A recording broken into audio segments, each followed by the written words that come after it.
Welcome to the September 27th, 2022 special scheduled meeting of the Monterey Peninsula Airport District. If you have a cell phone, if you could please put it on silent or turn it off. And if we could have a roll call, Denise. Director Pick Mongolia. is excused, is that correct? Yes, excuse me. Director Pick is out of the country and has an excused absence for today. Director Sani, Present. Director Leffel, Here, thank you. Director Sabo, Here. Chair Miller. Here. Pledge of Allegiance. Director Sabo, can you lead us in the pledge? Sure. Please follow me. I pledge Allegiance to the flag of the United States of America and to the republic for which it stands, one nation, under God, indivisible, with liberty and justice for all. Thank you. Communications and announcements. Do we have any staff announcements, Mr. Lapierre? Just what is in front of you, the announcement of the art exhibit, the opening of the new art exhibit on October 27th. Beyond that, that's our announcements. Will we also be doing changing the high school or the school art right across from the I Chambers? believe that one stays. that stays? That stays till around January. Okay. Well, very good. And this is going to be iconic Monterey County events. I look forward to seeing what those are. Maybe even the Feast of Lanterns will be highlighted in that one, It's a. or maybe not. Nah, What is probably this? not. What is this? This thing that's. That's the corrected page that Denise helped you with yesterday. Oh, There was a type of. did you put the typographical corrected error. page in my Yeah, you can. thing throw that one yesterday? out. So I don't need this. Okay, I thought this was something different than that. Okay, very good. Any staff announcements? I mean, any board announcements? None? Okay, well, Director Leffel and I attended the ACI conference in Minneapolis, Minnesota. It was a great event. We'll probably be talking about some of the stuff that we were told and exposed to. We did have the CEO for Delta Airlines spoke, and what he said a lot of interesting things, but one thing that really caught my attention is that when they merged with Northwest or Frontier? Northwest. They had 1,200 aircrafts, 500 of them were 50-seat aircrafts. They're down to 25 50-seat aircrafts right now. The airlines are just getting rid of those particular types of aircraft that really service this airport. But they're being phased out. We are able to fill 76-seat aircraft and hopefully bigger aircraft to come in the future, but it's just where the industry is going right now. Okay. Consent agenda. Oh, excuse me, public comment. Any member of the public may address the airport board at this time for something that is not on today's agenda and is within our capacity or jurisdiction to hear. If there's something you want to talk about that's on the agenda, you'll be given an opportunity at that time to address the board.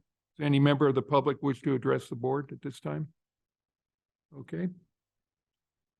Consent agenda. The consent agenda contains routine matters that come with a staff recommendation. Any member of the public or staff or the board can pull an item from consent agenda. Does anybody wish to do so? Chair, I would move approval of the consent agenda. Second. We have a first and second.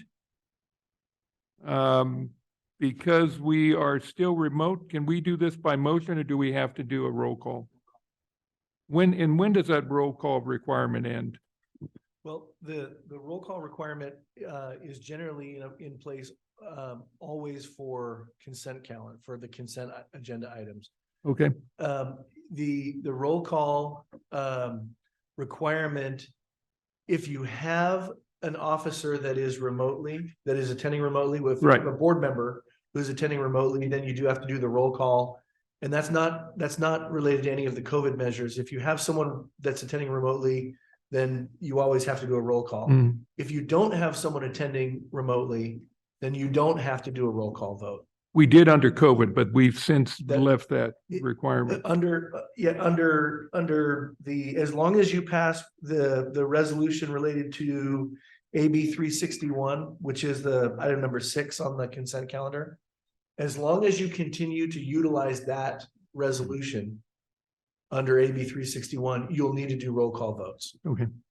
But again, that is limited to these types of remote meetings. And as soon as you stop using that, if everybody's here in person, you won't have to do roll call votes. Okay, thank you. Roll call vote. Director Hick is absent. Director Sani, Yes. Director Leffel, Yes, Director Sabo, Here. Chair Miller. So you're not voting for it? Oh, was it a vote for yes Yes. or no? Yes. Well, you can vote present, but we have a yes vote, Well, okay? when you give me the 50-yard stare here, I guess I've done something wrong. And Chair Miller. Yes. Okay, thank you. Nothing on deferred agenda items. Regularly agenda, we have a long list today. We'll start off with the item number 1, a discussion. Director Lapierre. This is actually going to be led by Chris Morello and Ernie Mill from Mill Construction. It's regarding the aircraft rescue and firefighting color, the exterior color story. There's a choice that we would like you to make, so I'll let it. There's a story involved here. I could tell you a long one, Bill, but we don't want the meeting to go that long. It all started back in the 50s. The sun was descending below the horizon. Long ago in a place. It far, started far in a away. cave with a caveman that, Good morning. You're gonna bring that up. Thank you. So based on the meeting that we had in May, well, we've had a few meetings regarding the art facility, but at the May 18th meeting, we had Ernie here with also Karen from Marjang Architect, and we looked at renderings for the building footprint, which at that point, we gave you a couple options, and the options that were chosen were a gabled roof with a heightened watch area and the slanted entrance design option. So since then, they've been working on design, and we're at about 70% design. Correct, yes. And we're ready now to, after the next item, and since we have our AIP grant executed for this project, start to go into procurement. So we need to decide on the color options for the outside of the facility. So I'll let Ernie take it from here because we have 2 for you. Yes, my name's Ernie Mill, Construction. We're the general contractor responsible for the new ARF and decommissioning the old ARF and the VSR. Yes, sir. Are you, thanks for being here, Arnie. Are you guys doing the design or did you hire somebody to do the design? Who is Marjang? I guess yes and yes. Oh. Mill Construction was awarded the design build contract, and which included obviously the design.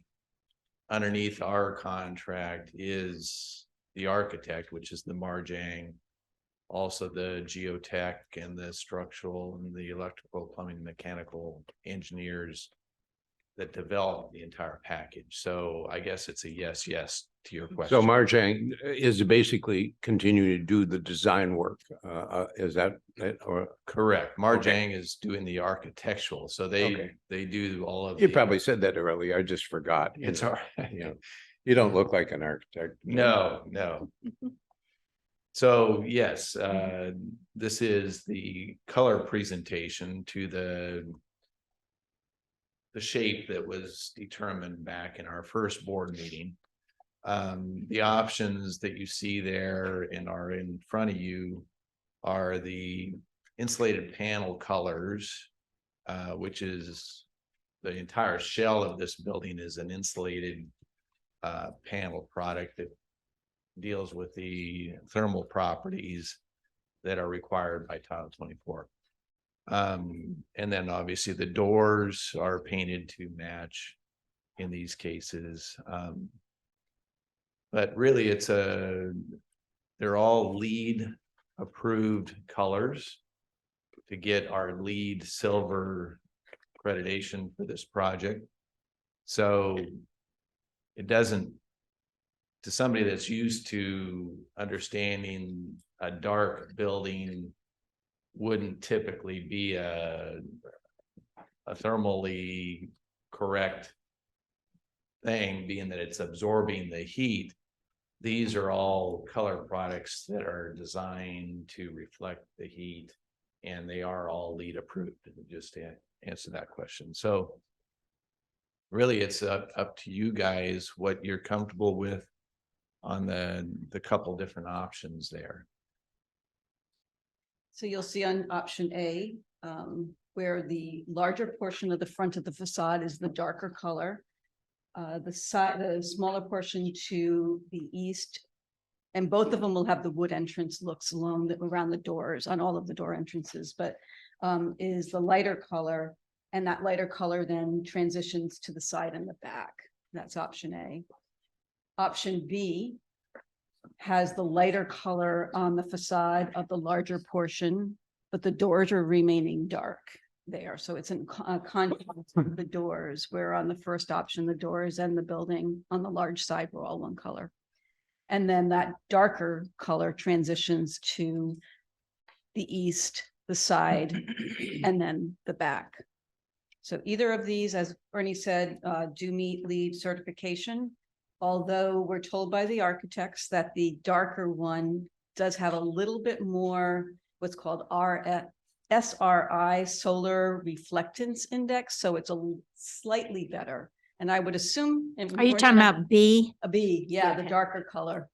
And Ernie and I were talking about it before, we're assuming, which it seems to be opposite. Usually when you wear dark, you hold on the heat, but in this, probably in our environment where it tends to be cooler and not hot, that's a better thing. So that's why we think that's why they're saying that the SRI is slightly better on the other one, but both of them will get us LEED silver. So it really is an aesthetic option. Yes, sir. Well, let me go through, let's start on this end. Do you have any questions, Director Leffel? I do. So I actually like the darker, the B. I like the way the doors look on the fire truck portion of it. And will it be easier to regulate the temperature in their living quarters if we have darker on that? Is that what you're saying, because of the way it's solar reflects? That's what we're assuming. I think they're. Yeah, I think the solar reflectant properties of the coating is less these days, respective of the color. It's more of the coating that reflects the heat. Therefore, it's not being retained within the wall or the roof. It's not soaking it up like. Exactly. Normally. It's reflecting it. Okay, so I like that. I was thinking about something after we said how much we like the wood, and I love wood, but wood doesn't hold up real well in our coastal environment. We're constantly having someone redo ours at our house. So is this wood treated a special way so that it will last a little longer? Actually, it's not Wood. wood. Oh, it's a composite. Correct, yeah, and so, yes, that takes care of all of those Okay, conditions, good. including the termites and the bugs and stuff, so yes, it's a composite. Yeah. Yeah, It's a wood look. Yeah. So the other comment I would make, and I do like B, that would be my preference, is I like the fact, because on a day like today, if everything was that light color, I don't even know if you could see it across there. So at least the dark color would show that we have a building there, and I think it would stand out a little bit better. So yeah, I like that. So B would be my choice. When you say B, that's the It says taller on the, part would be it's- the lighter and the lower part would be the darker. it says B and A down at the At bottom. the bottom, it says Carl. color scheme, option B. Look on your two, in your package. One thing that did come up at the conference, Carl and I attended a section on infrastructure and on things. And one of the things that they did say was that lead silver is kind of like no lead at all. The way airports are going, that almost everybody now is trying to go for platinum. And so I don't know how close we are between silver and gold. But if we could get there, I think it's important because that was said in two different segments that I was in, one on funding and then one on infrastructure itself in changing airports. They said, and that was the thing. Silver is almost like no lead. So there's something we can do without upping the ante a whole lot on dollars. And I think, what is it, 15% upcharge usually if you go? It really varies. It depends on the But yes, products. we could look into that and see what the delta is with regards to going from silver up to the next notch, which is cool. And Okay, our team is doing that every day as they're looking at the components. So they've got their checklist, and if we can get a little bit more here, they are definitely trying to get more points under the lead. and then is there any Cost. way to put solar on any of this? I'm Not sorry. Put silver. On the roof, solar on the roof? Yes, the building has still got the capacity in the structure to support panels up there if we probably around. But at this time, our solar, and you'll see it in the report that I have in ours, still has capacity. And that includes the current R facility on it. So we are with the facility we have today, the 3-acre solar array, we are already supporting the R facility with solar, and this will be even more energy efficient. And we still have capacity. So those costs would not be borne by an AIP grant. So that would be in addition to any dollars we'd want to spend on top of what we got from our grant. Okay, I was just looking, when I was looking at it this morning, I was looking at the way the roof is, that looks like it. Sure. It's be pretty good for solar. So, okay, I'm done, Carl. Okay, thank you. Director Sonic. My only comment was on option A, the lighter gray. I had thought too with our fog here that you wouldn't see it as much, or it looks beautiful with the blue sky, but we do get those days too, but not all the time. So that's my only thought overall. Obviously, both are gray and would look fine in my opinion. Thank you. Director Sabo. Thank you. Where's the story? When do we get there? One day, a long time ago. Yeah, This is all right. great. This is the abridged version. Uh, just to refresh me, is this steel or aluminum? These buildings?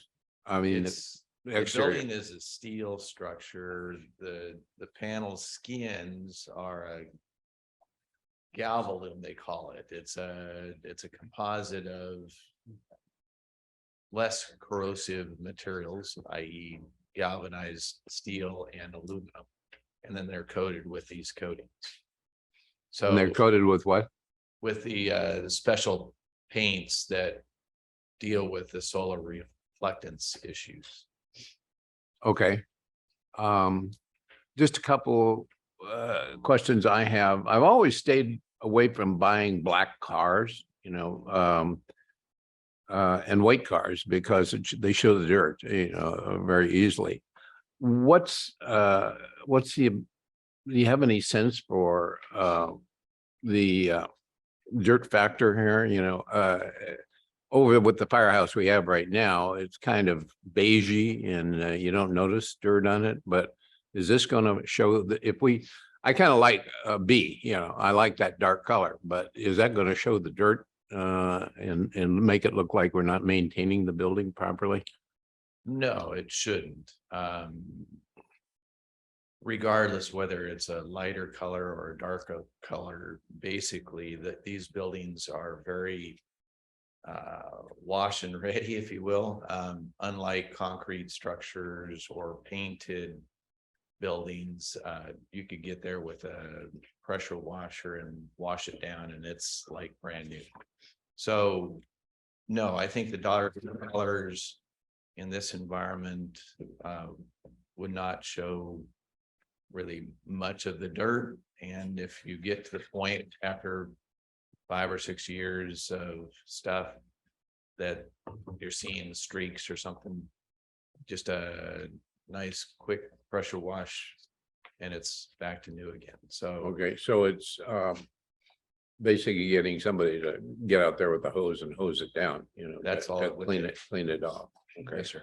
And then is that a result of the coating that they put on there to make it a little more easier to clean?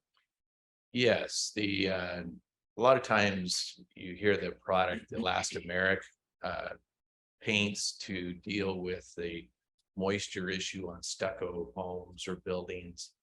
And it's elastomeric's really a good tensile strength. It's like rubber. But the drawback of that, dirt and moisture and stains get embedded in that and you can't get them out.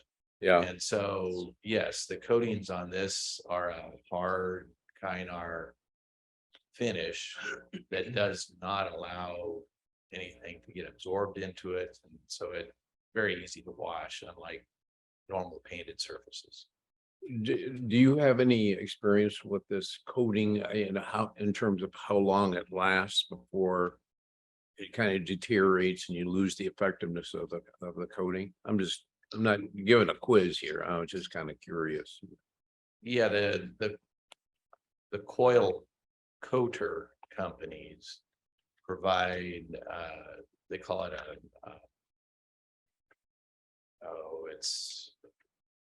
they go to the paints will break down with UV eventually. Yeah, And usually these coatings have a 30-year life to them and warranty before you see them start to diminish and start to turn duller.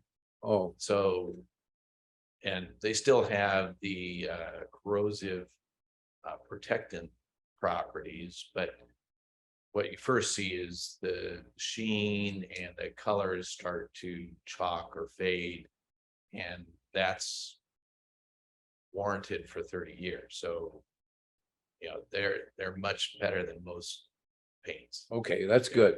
If you've ever had a house that requires painting every 10 years or 8 Exactly. years, yeah, that's a factor, because Correct. it ain't gonna get repainted, it's gonna sit there and look crappy, Exactly. But we got a 30-year warranty on this material that coatings, they're yes. on the coating. Okay, and I guess what was the final question I had here? If somebody they have a screw up with the fire truck or somebody in the parking lot loses control of their car and bangs into it. How easy is to get replacement panels or whatever is required here to fix the siding? Getting replacement panels is fairly easy. Getting them installed is more difficult. These are all tongue and groove panels and they're coated, or excuse me, they're sealed at the tongue.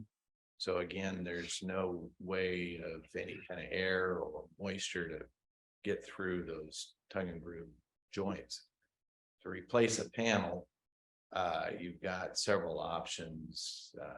Basically, you cut that joint, relieving the tongue and groove joint, pull the panel out, put a new panel in, and then caulk that joint to deal with that. That's if the panel is totally destroyed. Typically, you don't have that kind of a problem. Typically, if you've got somebody that backed into it and dented it, you could fix it like any other car body type of a thing. Okay, You just pull the dent out and recoat it. So that's what typically is done with any kind of dents that are. okay, we have to worry over the long term. Sure. What the Oh, maintenance you bet. cost of this, it occurred to me, if this is kind of a new material and all that, maybe we ought to have some kind of barrier, because faces right up against the parking lot, doesn't it? It does, there's a generator and there's curbs and. So we're taking into consideration those concerns. And so Okay, we're- so there's something to kind of keep a car that's kind of rolling from actually rolling into the building here. Correct. Okay. And at the doors, we've got, they It's call them like a wall bollards or there. guard posts at the door jams. Okay. So it keeps vehicles that are coming. You through. can't prevent everything, but I just didn't want us to be set up with new stuff that's hard to replace or Correct. difficult to install and have somebody do a crap deal, on it. Exactly. Yeah, and trying to get their insurance company to pay for it may be a struggle. So if we can kind of prevent that, or it's not a big deal to repair it, apparently it is a big deal to Right. install that thing. So thank you for your presentation. Good questions. Yeah, if I remember the samples you brought when you were here before, I mean, it's not a typical tongue and groove. It's like a locking system almost that holds them in place, the It's- different panels. It's both the locking. We have a standing seam type roof system. It is also an insulated metal panel, so 4 inches thick. But the standing seam isn't through fastened for obvious reasons on your roof. Mhm.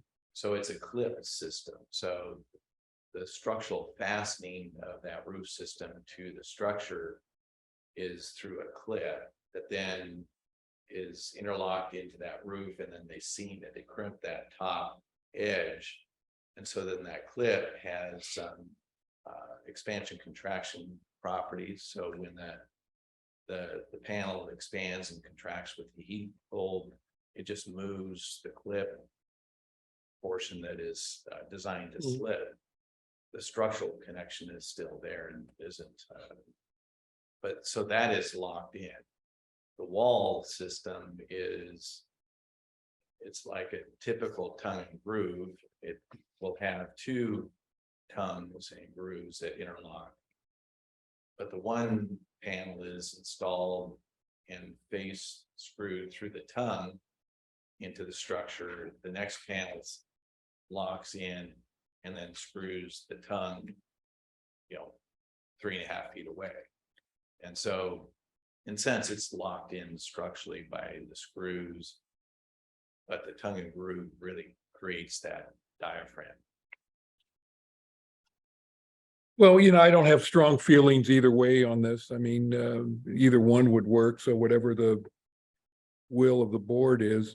There was something you said where leads actually gets involved in the color. Are they concerned about the color or the properties of the paint?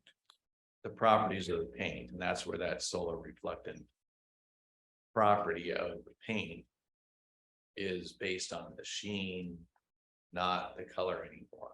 They've designed it to where even though it's a darker color that typically absorbs heat, it's still reflecting that solar properties off of that panel. Okay. So, do we want to just take a general poll or do we want, somebody wants to make a motion? Like I said, I don't, Discussions. What do we need to do? We would appreciate it if you would just pick one. So if a motion. is Yeah. appropriate. I'd move B. Second it. okay. We're just going to say all in favor because there's no resolution or anything here. Mhm. All those in favor of B, say aye. Aye.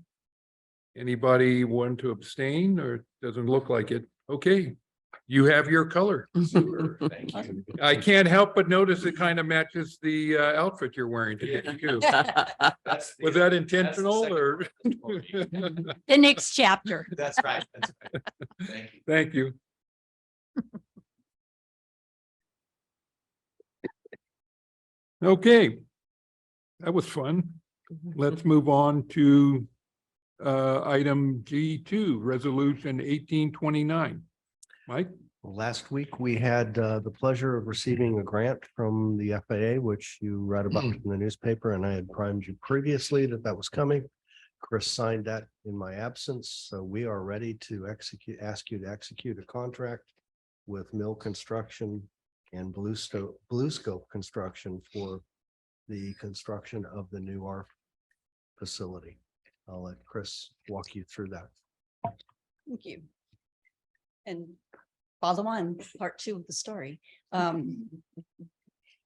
In May, actually in March, on March 16th, 2022, this board approved resolution 1817, which authorized the professional service agreement with Mill Construction Company as the design build team lead for, and at that point, we gave the notice to proceed for design, which is what you have been seeing and what we've been working on, which allowed us to get a guaranteed maximum price that then we used and submitted with our grant application for the construction component. I will just add that the grant also includes the design costs that we've already incurred, and we will get reimbursed for those, and all of the project management and administration costs that we have that go along with the grant. So the grant is in total for all of those components, including this piece of construction. So subsequent to that, as I said, his team has been working on the design. We have a guaranteed maximum price for construction of $9,151,287. This number was verified and in an independent fee estimate by Trans Systems and who work for Kimley Horn and Associates. The conclusion of that found that the GMP is true and reasonable reflection of construction costs today for the proposed improvements. With the assistance of subcontractors, Mill and Blue Scope Construction will provide the supervision, labor, inspection, testing, startup, materials, equipment, machinery, utilities, and all other facilities to complete the construction of both the ARF facility as well as a vehicle service road, which will bring the ARF from the location that it will now sit on the northeast ramp, giving it access to our main runway. So a small road that is an ARF road only. So that construction cost is also included in this piece, as well as the eventual decommissioning of the existing facility once the new facility has been commissioned and is ready for occupancy. So all of those components are included in this guaranteed maximum price. Again, those costs were submitted into the grant, so they are included at a 90.66% for the eligible components and a 9.34% for the eligible components under PFCs. There was a small portion of the building, just as we've talked about before, to square it off and keep it completely, all the rooms not having angles, which would have increased the cost. That went above and beyond what FAA considered eligible. So there's about 3% that is additional cost that we will bear.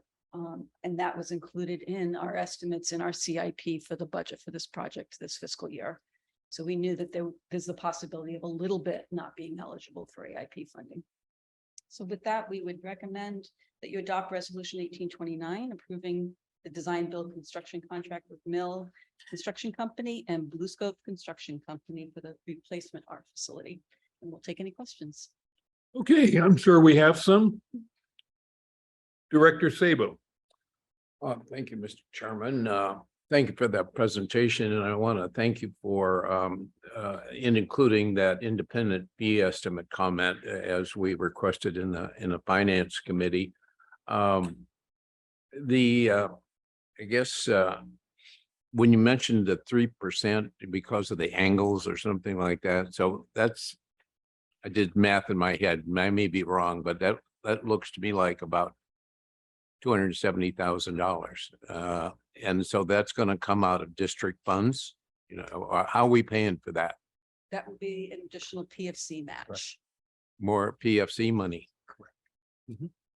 It is not atypical for, particularly when you're in buildings, for FAA to parse the building out to determine what they believe is eligible and what is not.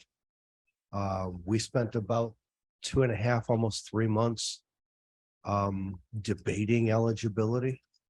And what we ended up with, I think, is probably about as good as we could have expected. And that's reflected in the budget that we had given you previously, both in the CIP and in our discussions. So this isn't really new. We actually were able to reduce the amount a little bit. Okay, in our I, discussions. I guess, I thought it was like new information or something, that the FAA wasn't going to accept that, but it would have been nice to know at the time we were discussing angles versus not angles, to know that this will probably come at additional cost to the district, whether it's PFC or district funds, but I guess, was that determination made by the FAA afterwards? Yes. Hmm. Yeah, well, yes and no. We had a determination from FAA months ago about what was eligible and what was not eligible. And we were satisfied with that. They retracted that, or the management of the airport's district office retracted that and decided to revisit eligibility, which is what led to the 3 months discussion, if you will, with FAA. Okay, well, it is what it is. But it was Even though it's anticipated. PFC money, 270,000 is $270,000. Yeah, it was anticipated. It was included in the capital budget. We explained that during budget Oh. time. And FA almost, I don't think there's any bar facility that is 100% funded and 100% eligible at all. Oh, yeah. This is, San Jose, for example, they split a bay in half. They told them they could have half a bay and they had to pay for the other half. of the bay. And the exercise room. Should have left this half a day there just to piss Size them off. All right. and it's an exercise, and this is a micro exercise. When we get to the terminal building, Yeah. strap in, because it's going to be an interesting discussion.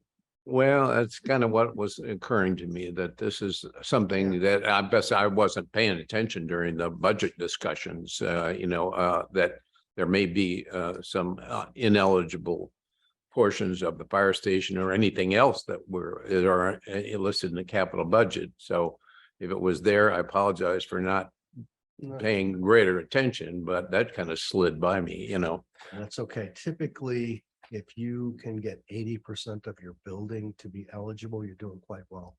We got almost 90, so All we right. did really well. This is kind of maybe a Scott thing. I'm not sure.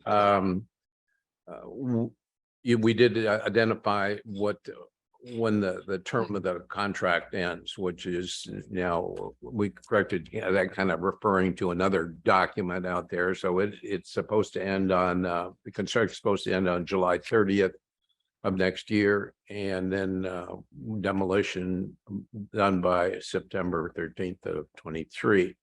That's all good. I'm glad we know that now. Or maybe we did know it, but it wasn't referenced in the staff report.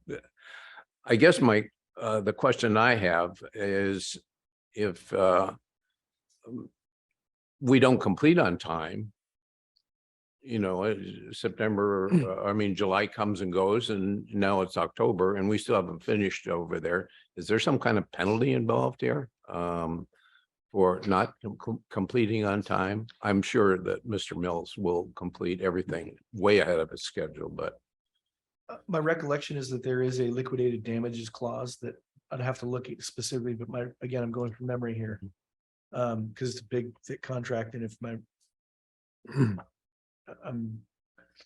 for some reason I've got clause section 18 or paragraph 18 point something in my mind. Let me look at it, but there is a liquidated damages clause. which means what? Which means what it says is that the damages for not completing on time are difficult to calculate.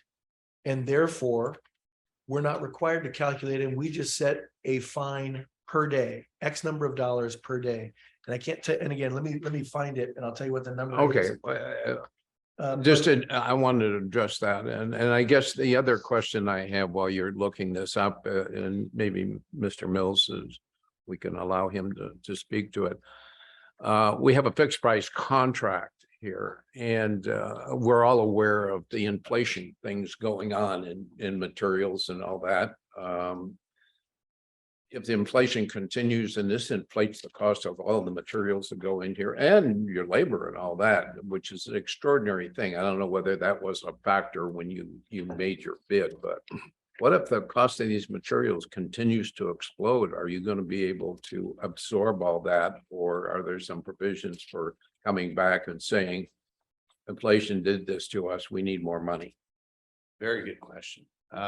Actually, yes, our guaranteed max number as presented has already included the current escalation of material costs, labor costs through the duration of the project. So we've factored in what we know as of today. If we have another COVID or a pandemic or a shattering thing that no one could have perceived, then yes, I guess there's the potential of that. But right now, as far as the question of current escalation of costs and materials, we've got that covered, and it's part of the reason for getting a contract signed early so we could lock in the prices with our subcontractors and suppliers. So then they're obligated to keep those numbers as currently presented. Okay. So yes, we do have it factored in, and the contract is set up as a guaranteed maximum. So there's a potential for, if we knock it out of the park and complete it, 6 months early and save the district a lot of money, we only charge the cost plus our overhead fee. So if we don't spend the entire contract amount, that never gets billed out, and it is a cap, so it's a guaranteed max. Well, thank you for that answer. It gives us a little comfort that, unusual situations like we're encountering in the economy right now are going to affect us later on. Correct. Thank you. Thank you.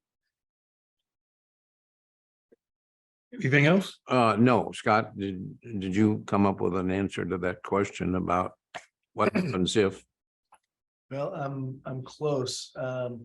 The agreement that you're approving references Article 5 of the design build agreement, and I'm now looking at the design.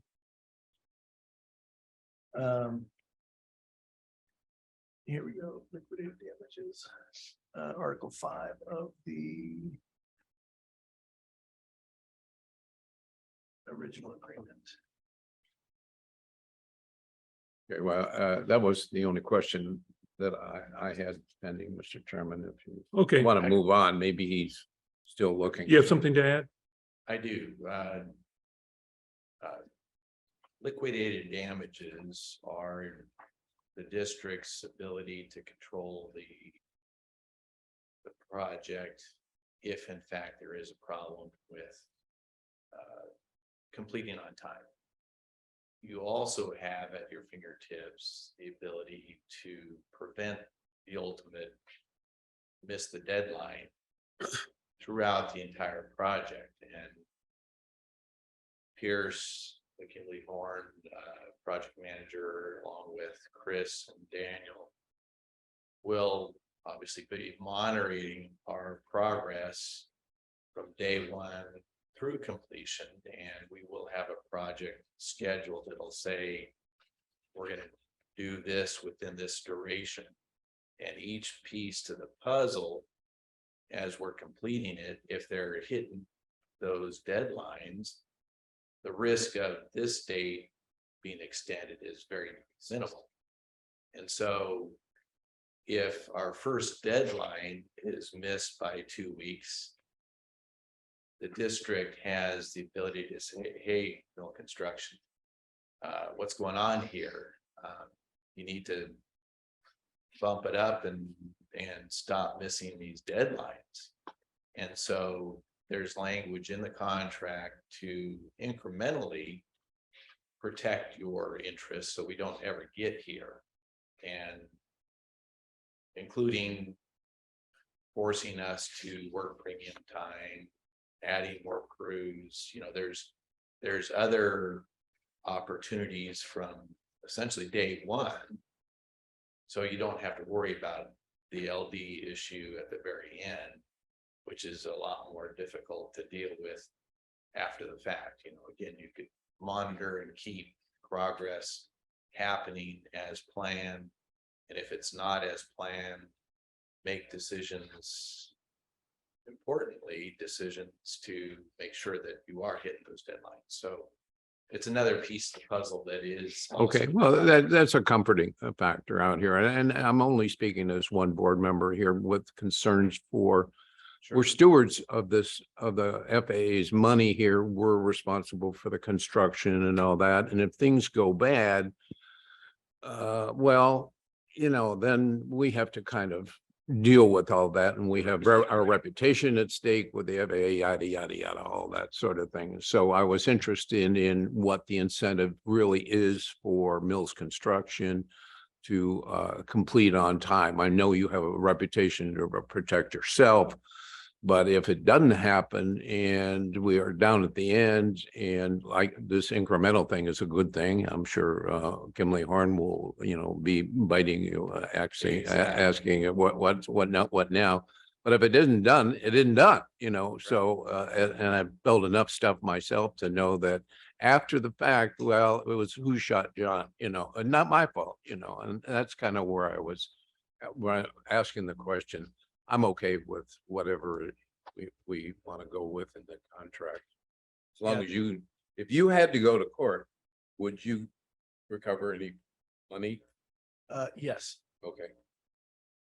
money and attorney's fees. So back in March 16th, the original design agreement includes a liquidated damage clause in Article 5.4.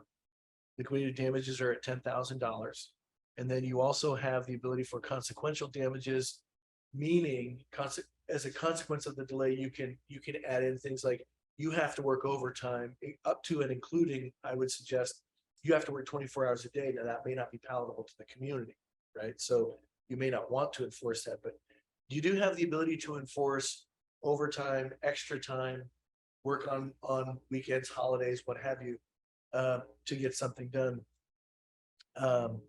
There are provisions related to supply chain issues. So there may be some, for example, if you have another pandemic and all of the suppliers shut down, it's going to be somewhat difficult to enforce some of these. But in that instance, you're going to have, you're necessarily going to have, as we saw with the last global pandemic, a global response to it. All of the contracts were extended, federal money was extended, contracts and grants were extended. When you have situations like that that are what I will call, across the board, you're going to have an across the board response as well. Okay. Well, force majeure is always a consideration. 1% of the total contract is a penalty. Doesn't sound like very much to me, but maybe in future contracts we have a little bit more of a monetary bite. Well, the real to use your term penalty isn't intended to be punitive. The real remedy here is you have the ability to force them to work overtime and longer hours to get it done on time. That's the hammer. Your big desire, I don't want to tell you what your thoughts are, but your big concern. I can't is wait that to hear. Please, I don't have many. What you really are thinking, I'm awake. the big purpose of this contract is to make sure it's done on time. Yeah. Right. And the damages don't do you any good if it's not done on time. I mean, it gets money in your pocket, but so what? Well, I was thinking, just for commenters, I was thinking incentives Yeah. to finish on time rather than, Yeah. well, stuff happens, now, it's bigger- 2 months later. The bigger. And this incentive isn't is- referring to you, Mr. Mills. And, The bigger incentive, and let me translate it as an owner of a private firm, let me translate it. You have control over their payroll. You have control over their expenses by saying, if it gets behind, you're gonna start having your employees show up overtime, extra hours on the clock. They get to pay for it and they don't get to charge you for it. Okay. So. that's all a right, pretty well, big you help. know more you've done contract stuff before, and I was just trying to raise a legitimate concern in terms of safeguarding FAA's money, It is making legit. sure we perform as they expect us to. Thank you. I'm done. Thank you. Director Sonny. Along the lines with, and I think it's more just a conversation, and I'm looking at contracts and looking at building, I think there is something for positive, if it's performed and done on time. That incentive does work ultimately. What's our timeline? I mean, do we have a date that this has to be built by? Is that October critical or is it, okay, It is. The date actually is September 23rd, 30th. Okay. and is that because of the grant money or is that because of our timeline for what else we've, That's our time. Okay. Established. Okay. The grant we'll have access to the grant dollars for 4 years. okay, But for because the of other things timeline that, for the follow-on projects, we need to get it done. okay. And at that point, our firefighters will be moved. They will be in a new They will- Correct. so, facility. Yeah, August 31st is the completion of the building and commissioning, and then we have the month to move them in. Okay. And then demo the other ones, that then we can start, like I said, the follow-on projects. Right. That's what we're slating and moving the chess pieces for, is to make sure each project goes sequentially. Right. And we stay in funding streams for the next phases as well. for the Mhm. projects, so that Mhm. FAA has our money when we need it for the next big phase of grant. That's August 31st. What year again? Next Next year, year. Next year. 2020. So, and Mr. Mill, I'm not familiar with mill constructions. Do you want to just share? I see 1949, so you've been in the community a long time and sounds like Do I look that old? maybe You second haven't or finished third this generation. Yes, mill construction is a third generation general contracting business centered in Salinas. Grandfather started it back in the early 40s. Dad took it over in the 60s, retired in early 90s. I took over since then. We specialize in commercial industrial type work. Most of it here in the Salinas, Monterey County area is ag related and typically has a lot of the pre-engineered steel type structures being very economical for large open space for the produce guys and processing facilities. It kind of took the place of concrete tilt-ups because concrete tilt-ups don't have the capacity to span big distances. And typically it's wood up there that ag guys, food plant people don't like. So yes, we've been around for a long time and love the community and have built several facilities out here, including the Delmonte Aviation, way back when Monarch Aviation. That was the old blue building down here at the other end. But yes, excited about this project and looking forward to getting it moving. And I assume you have subcontractors as well as employees. About how many employees in your company? It varies. We are a union contractor. We do our own concrete, carpentry, trades. And so it'll fluctuate based on numbers of projects out there. But yes, we have many subcontractors that have competitively bid this. Blue Scope Construction, we brought on board at the beginning of the RFQ process. They are part of Barco Prudence parent company.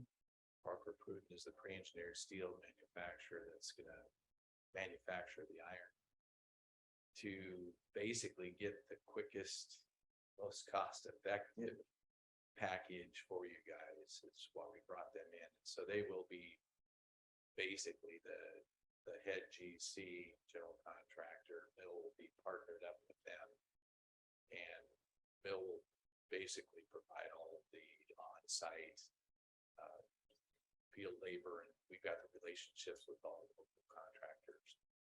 So we'll be handling all that. Well, I applaud, staff and everybody for keeping the dollars local ultimately and really supporting.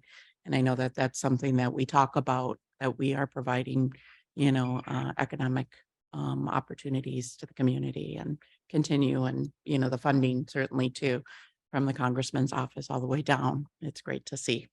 So one other question, value engineering, what exactly is that? Is that?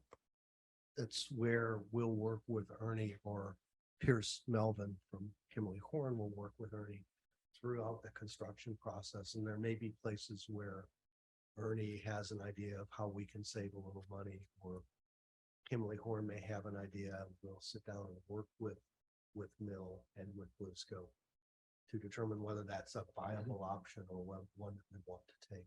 Okay. I know that we, Yes, thank you. thank you. Thank you. Do you have a fourth generation of Mills in the wings to step in, or? That's a great question. I guess the answer is yes, but no interest at all. I had them help me build my house.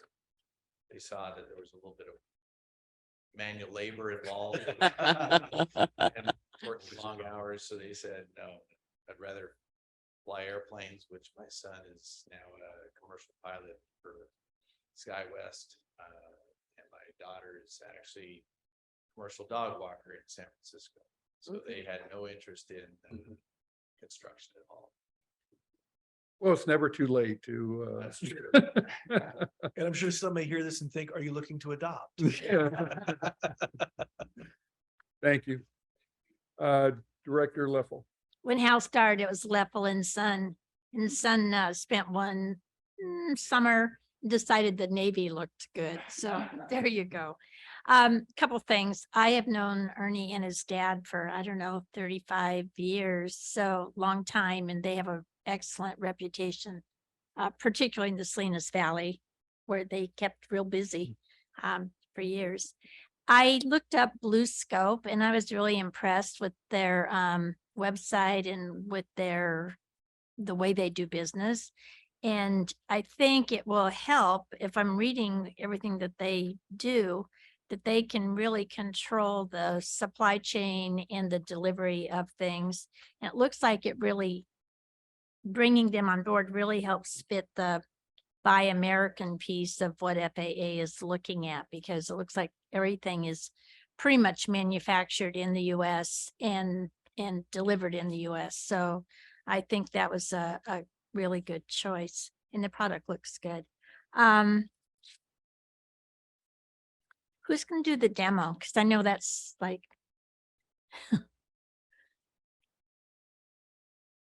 Thank you, Mary Ann. The demolition of the the actual physical structural demolition will be done by Henningsen Construction. The hazmat will be done by Park, is their an acronym. They'll deal with all the hazmat issues prior to the physical construction, the demolition of the existing art. Okay, good. And I want to say, I know that we did talk about the difference in the walls within I'm calling it the living quarters of the fire station, because of the way the changes would be, and that we did touch briefly back in May that there could be an increase in cost, that FAA might not approve a certain room or something that they don't think is important to the quality of life of firefighters, but that we might. So I I do remember that we did have some discussion on that. We did also talk about when we were talking about the design of a place where additional panels could be stored or additional. So like if what Bill's saying, that if something got damaged, that we would have a panel or two stored on site up in the rafters. Did I remember that? We did discuss the potential for a lightweight storage mezzanine. It's not a good idea to spend dollars on panels. They are somewhat sensitive. If you drop something on them, obviously they'll dent, and then that investment isn't worth anything. It's out the window. Yeah. So, yeah, no, I wouldn't recommend purchasing additional panels in case of a dent or anything. The storage mezzanine was looked at very closely, and it still has the capacity of being built. We did have to pull most of the costs out currently, but there's still a potential that we could roll it back in. Okay. Okay. I think that's all I have. And I too applaud if we're using subcontractors that are Monterey Bay region, so that we know that we can keep the dollars locally with people who use our airport. That's important to us. So anyway, I think that's all I have. Thank you, Carl. Thank you.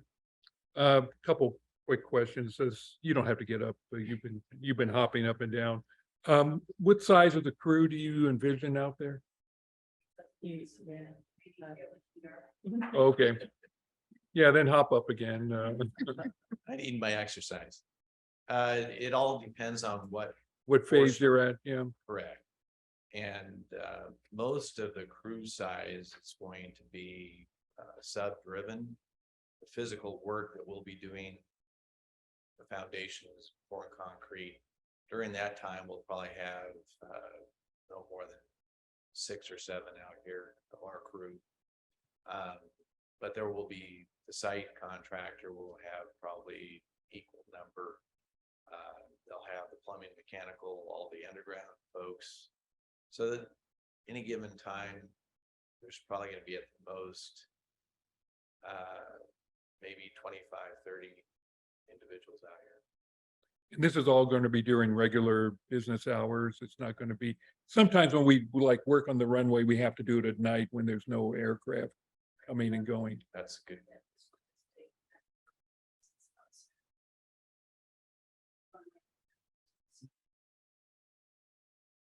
Except for that little our vehicle service. Mhm. Because we don't need to our states. That's the only. Will you be doing the service road, or is that going to go to another bid? You'll No, be that's doing the part of it. service road? Okay. It's part of our package, correct? And I guess this is a question for staff. I'm sure we're taking precautions or some community outreach when this gets going out there, so we don't get the, this is the way, as we always have done, but Yeah. Extend our service road that we Mhm. started, and that's why we did that extension of that vehicle service road for our construction access. So Mhm. everything's coming from J through the gate over here to Q6. Down. Okay. That is our. okay. That sounds great. Look forward to this going forward. So thank you. Super, thank you. Go ahead. This is just informational only. Are you having any difficulty holding on to your permanent party folks, or hiring folks? I mean, I hear this all the time that people are having trouble getting qualified people to join them. Is this been a problem for you? No and yes, I guess. Oh, yeah? No, the folks we've got have been with us for quite a while, most of them, And they're staying with you? and they're staying with us. Obtaining new folks that are qualified that has been a challenge. You know, again, with the union, they have the waiting list of carpenters and laborers that are on their list that we call the union hall, and they dispatch the next one on that list. And so we have had at times carpenters show up that, you know, this Okay. is kind of an exaggeration, but wearing flip flops and not really qualified. They go home. Okay, and don't- you answered my question. I just wondered if it was a challenge in the construction industry. I think ag people are having a little trouble Correct. hiring, and as is everybody. Yeah. So, It is, but we should have no problem here. okay, I'm sure it will work out well. Thank you.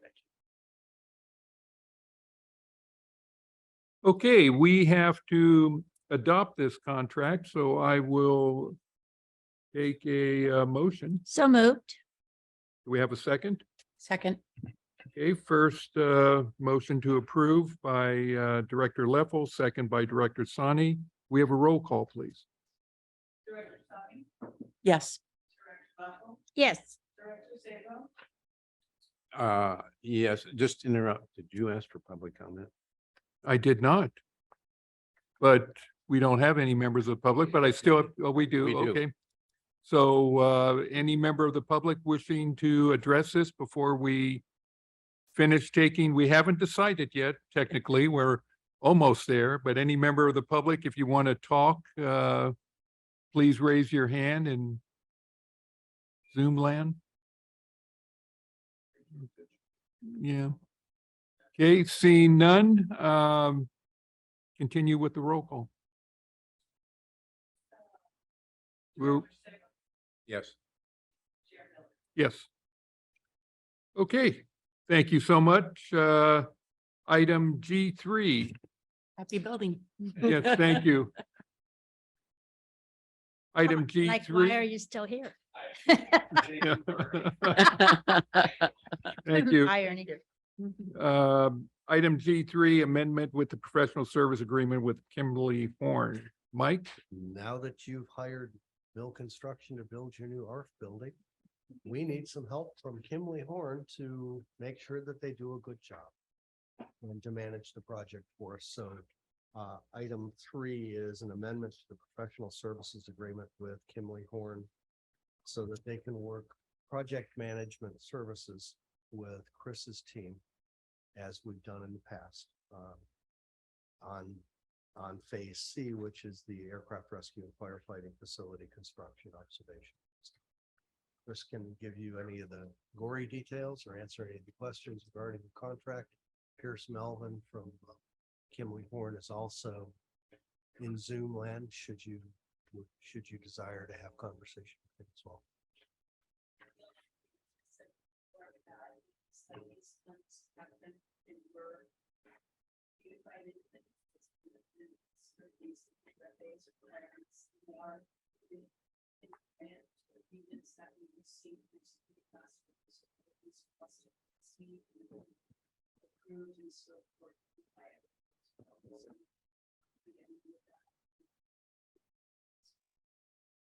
Okay, Director Leffel, any questions?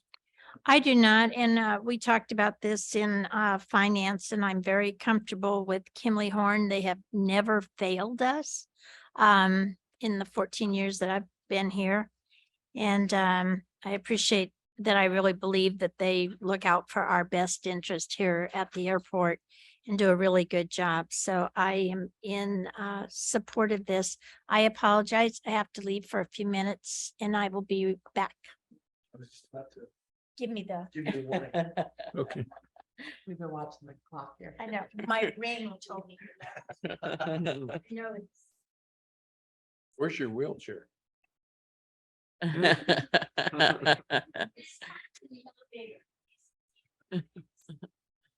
okay, thank you. For the record, Director Leffel has left temporarily. So Director Sani, any questions? My one, it's not a question, it's more of a request that one of the things for me is I think we're going to be having more of these projects come up and everything. It would be really great. And I'm sure you guys already have kind of, you meet more often with Kimley Horn and do project assessments and things, but it would be really nice as a board member to have a report of kind of where things are at, what's been spent and how far along the projects are. Yeah. Is that possible? Is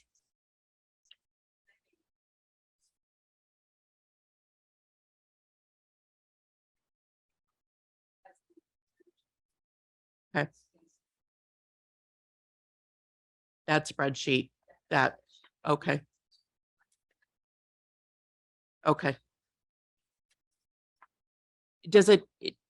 I'm trying to think, does that show what percent is complete or where things are at? Okay, and then if there's any concerns, there's not really, but maybe that would be helpful for me because I think, we're gonna be having lots of moving parts and pieces and it's not something that I wanna pull every time and discuss, but I'd like to be able to just kind of see where things are at. And okay. Yep.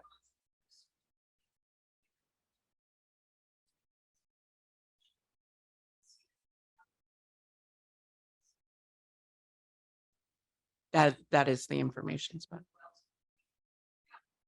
Okay. Okay. Okay. Okay. And I appreciate, and I do look at that. So, no, I don't have anything. I'm grateful to be continuing with Kimley Horn too. I think there's a lot of, reasons to do so. Just they're familiar with what's going on and where everything's at. So absolutely comfortable with this. And I know in the past, when we've had bigger projects, you've actually given updates, like when we were doing the RSA, Kimley Horn and the main people would come in and give an update. But hopefully this isn't going to be that big of a deal out there. I'm hoping.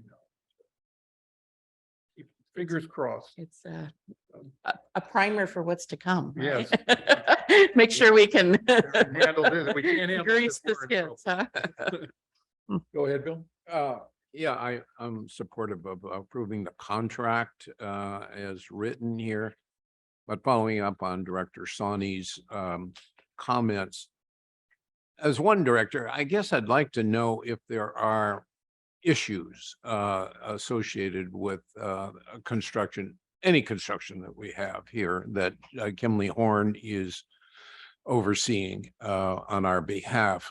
And I don't recall any time in which if there was a glitch that we got a report from you guys. You certainly know about it and you deal with it over in the planning department. But I think it's if we're in the business of approving a contract with a overseer like Kimley Horn, if they somewhat have an obligation to let us know if there's on an exception basis there's a problem with the contractor or the building project, if there is something that is amiss or it's not going well, maybe we need to know about that.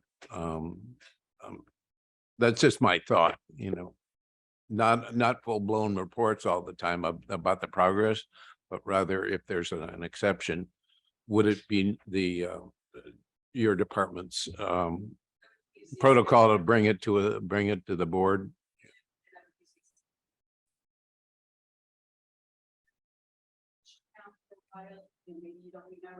Yeah, there's a lot of that.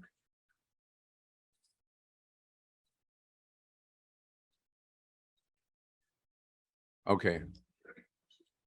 Well, if there's a procedure in place, I'll withdraw my remarks about it. I'd just like to know how it's going since we're spending money on Kimley Horn to monitor the project. Thank you. Chris. Okay, Make sure Director you- Sawhney, go ahead. It's got an email saying we're not hearing. It is on. Is that better? Yeah, that is. I can hear come through. Okay. I found the report you were talking about, and I think there's a new one 4-week look ahead, which is really helpful too.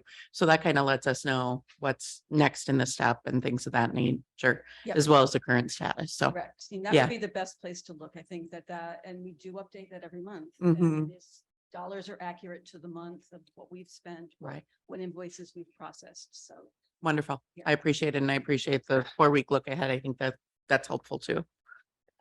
Thank you. Thank you.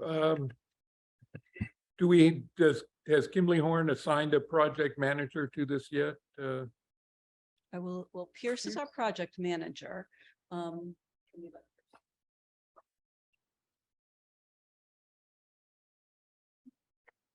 Pierce will promote you, so you can just speak to that if you wouldn't mind. Project manager program.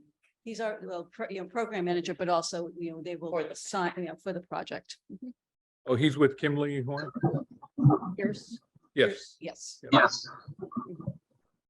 Well, I didn't mean to disturb you. I just asked if there was somebody assigned, and my follow-up question was going to be what level of oversight. I know in some of the bigger projects like the RSA, they actually spent a lot of time here at the airport. I don't know if this project actually requires that. Yeah, this is Pierce Mullen, Kimberly Horn, and I will be the project manager on the Kimberly Horn side of things.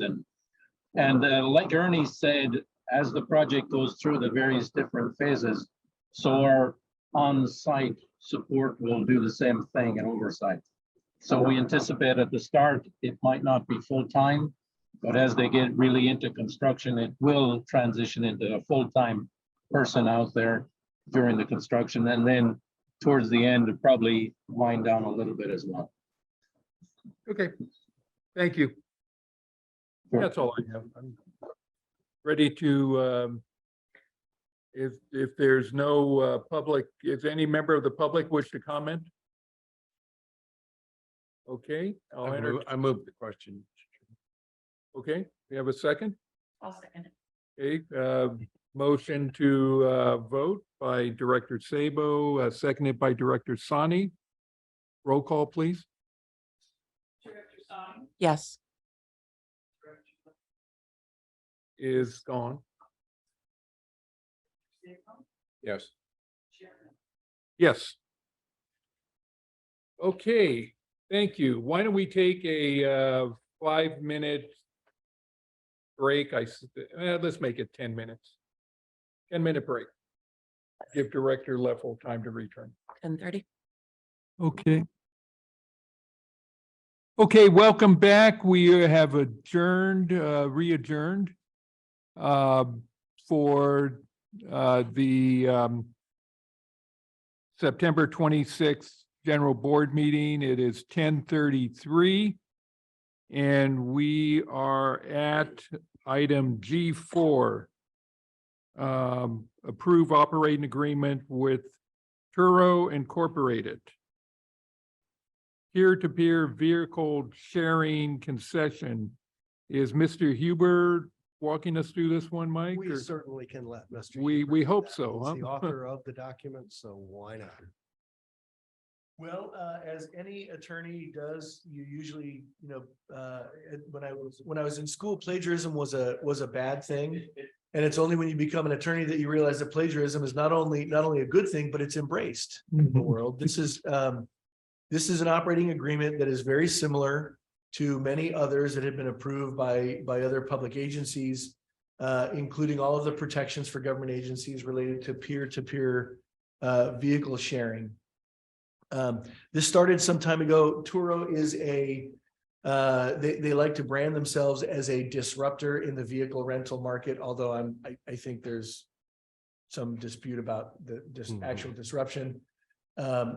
Separate issue, not an issue today, but I bring that up just for fun.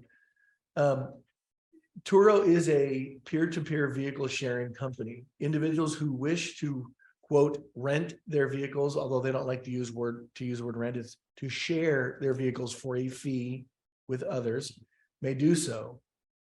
Typically, the fees that are set per vehicle are established by the owner of the vehicle. you will find there is, and I'm getting away from the contract for a moment, but I have not rented from Turo before, but I actually am going to in my next trip to Southern California next week. I have planned to do that just so I can experience it, so I know what it's like. It's good just to know and understand what the current events are in this market. But what I have learned is that individuals can set their own fees.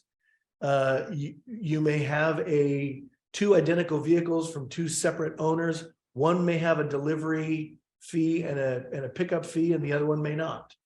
One may require you to go to their location to pick up the car. Another one may deliver it somewhere for you to pick up. There may be cleaning fees that will be associated with one vehicle versus another, that may not be on another. They're all disclosed in the app, in the program itself, when you look for these vehicles. As it relates to the airport, any vehicle sharing or vehicle rental is subject to the fees that are approved by the governing bodies. In this instance, you have a fee for rental vehicles, which is 10.5% or 10%. 10%. You have fees for Uber and Lyft for ride sharing. In this instance, you have a fee that is established for, or you are going to set a fee now with this agreement, because this is the first company that has come forward. What brought this to a head is that operations noticed there were several vehicles in the last several months that had, for lack of a better term, a lockbox on the door hanger. And that was because an owner. A clue. Yeah, that was because the owner of the vehicle left it and gave the code to the person who's going to be utilizing the car to punch in the code, and a key would drop out. Interestingly enough, electric vehicles like Tesla have the ability for the owner to send an electronic key to the person utilizing it. They can use it from their phone. They hold it up on the side pillar of the door, and that's the quote key to the car. So you wouldn't see a lockbox on most electric vehicles. But anyway, when we noticed that was happening, we sent a cease and desist letter to Turo, letting them know that they were not compliant with the airport rules and regulations, meaning we needed a contract. To their credit, literally, I think it was 18 minutes after we sent the letter, and I'm not exaggerating about that. I think it was 18 minutes after we sent the letter, I got a phone call from the individual at Turo. In fact, I was typing.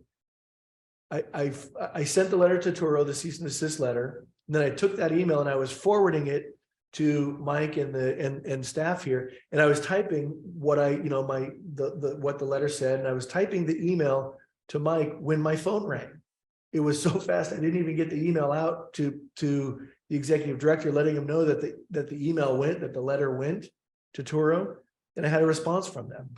And the comment was, we absolutely want an agreement. We don't want to violate the rules. And what do we need to do? And I said, well, staff will be in touch.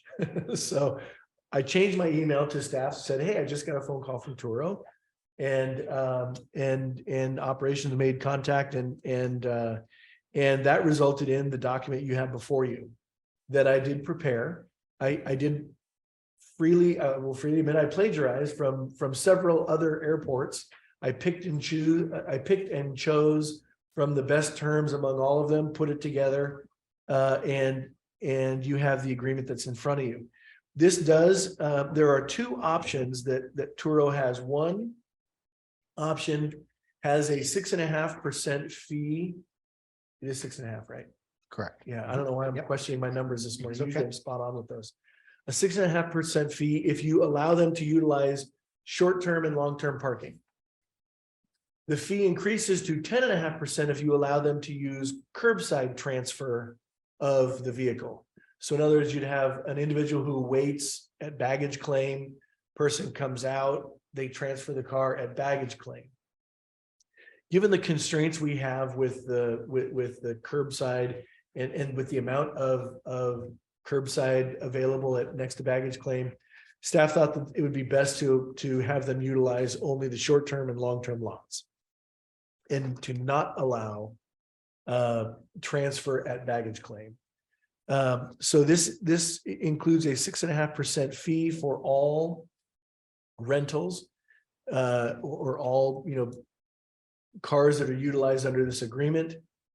And it includes whether they, and again, this is from the, I believe this went to both finance and the lease committee or one or the other. It did both. And I can't remember which committee it was, so forgive me on that. But it does include all of the comments from both of those committees. In particular, it includes the ability to utilize the electric charging stations if they desire to do so. They have to pay for it, of course, but they're free to use them. And it adopts the regulations we have in place for that. In other words, you can't park there for a week, right? It's short-term only, and while charging only. It also incorporates the pick up at the airport, but you drop it off somewhere else. And the reverse of that, pick it up somewhere else, drop it off at the airport. That either of those will require the fee for the use. Now, it does not prevent someone coming in, and there's nothing we can do about it, coming in and walking over to Garden Road to pick up a vehicle and also dropping it off on Garden Road. Those are both off airport pick up and drop off. Nothing we can do about that. In a similar fashion, nothing we can do about that with Uber or Lyft either. If they either pick up and drop off airport, it's off airport. But it did include all of the revisions and requested modifications that were requested by board members in the committees. So I'm happy to answer any questions you've got. Turo is ready to go. They are happy to begin as soon as they can get the coding done in the computer. And I of course, in my conversation with them a week and a half ago, said, well, get to it. So, Okay. Well, I don't know if I would call it plagiarism. I always went by the rule, if you stole from one person, that was plagiarism. When you stole from many people, it was research. yeah. Yeah, it is when you really understand what's going on is when many of these clauses in these agreements have been litigated before. And so you want one that has been previously litigated, because then you'll know that's a good one. I can rely on that, and I've got a court to back it up if someone challenges me on it. So the reasoning for it is good, it's sound, and and there's no teacher to tell me that I can't do it. So Okay. Very good. Questions. We'll start with Mr. Sabo. Okay, I have some familiarity with this because we're headed to North Carolina this month or October, and so I saw this Turo thing that popped up, and I investigated and actually made a booking in North Carolina, and I went through a whole lot of different cars. As you can see, you can go through and pick out the car, the year, all that, and they give you the details on it. And I found that there was a fee for on many of them for the pickup drop off. Some were free, some were pickup, and some of them you had to go to their location. It was the most bizarre thing I ever, so I booked one that had free pickup, free delivery of the car at the airport, but dropping it off, I had to dig a little bit, and then dropping it off was, you're on your own. You got to go to, it was 35 miles away, so I'd have to get a Uber to get to the airport. Anticipate some complaining there was a lot of complaints about that sort of thing. But as far as our particular, and it seemed to go very well. Obviously, the car rental people hate this with a passion. So, question I had was, when I looked to see where we were going to park the cars, where the drop-off car was, I could only find the diagram and the map and the words that said short-term lot. You said long-term lot. Yes. As well. Where does it say that in their agreement? And I'm sorry if I missed it, but I only saw a lot of references to think Up that's- there at the top of the Yeah, picture? Perhaps you're misreading the graphic, but it does show long-term in the graphic. Okay, but is it in the contract, really? Yes, it is. Yes. Okay, sorry. Where It was is, it? It is in Exhibit C. The designated areas pertain specifically to short-term parking at the airport, and I'm sorry. this is Did you say Exhibit C? Short-term and it's short-term and long-term. Did you say Exhibit C? Yes, although Exhibit C has been updated from this to include long-term. This says owners may not leave vehicle in long-term or overflow. The actual, the agreement, and this was the modification that we made. Mhm. It's short-term and long-term. Now, the contract printed in the agenda did not get the long-term component. The map is correct. Oh, that's what blue arrows mean. Is, Yeah, that's just showing where the short-term and the long-term is. okay, but you say that it's referenced in the contract, the long term? It is. Okay. All right. So as long as it's there, then the 6.5%, was that their idea or was that our idea? You know, which is cheaper than the we drag off of Lyft and the other guys. Yeah, so it doesn't compare to Uber and Lyft because they have a set, I think it's $3. Yeah, they're Per- $3. This is per trip. 6.5% on the total of the contract. It actually probably works out better for us. It is industry standard. The standard in the industry is if you allow them to do the transfer on your curb front, then they'll happily pay you 10.5%. We do not have the capability of doing that. Our curb front is a mess already between passengers and deliveries. We felt it was better that we allow them to do their transaction in short term.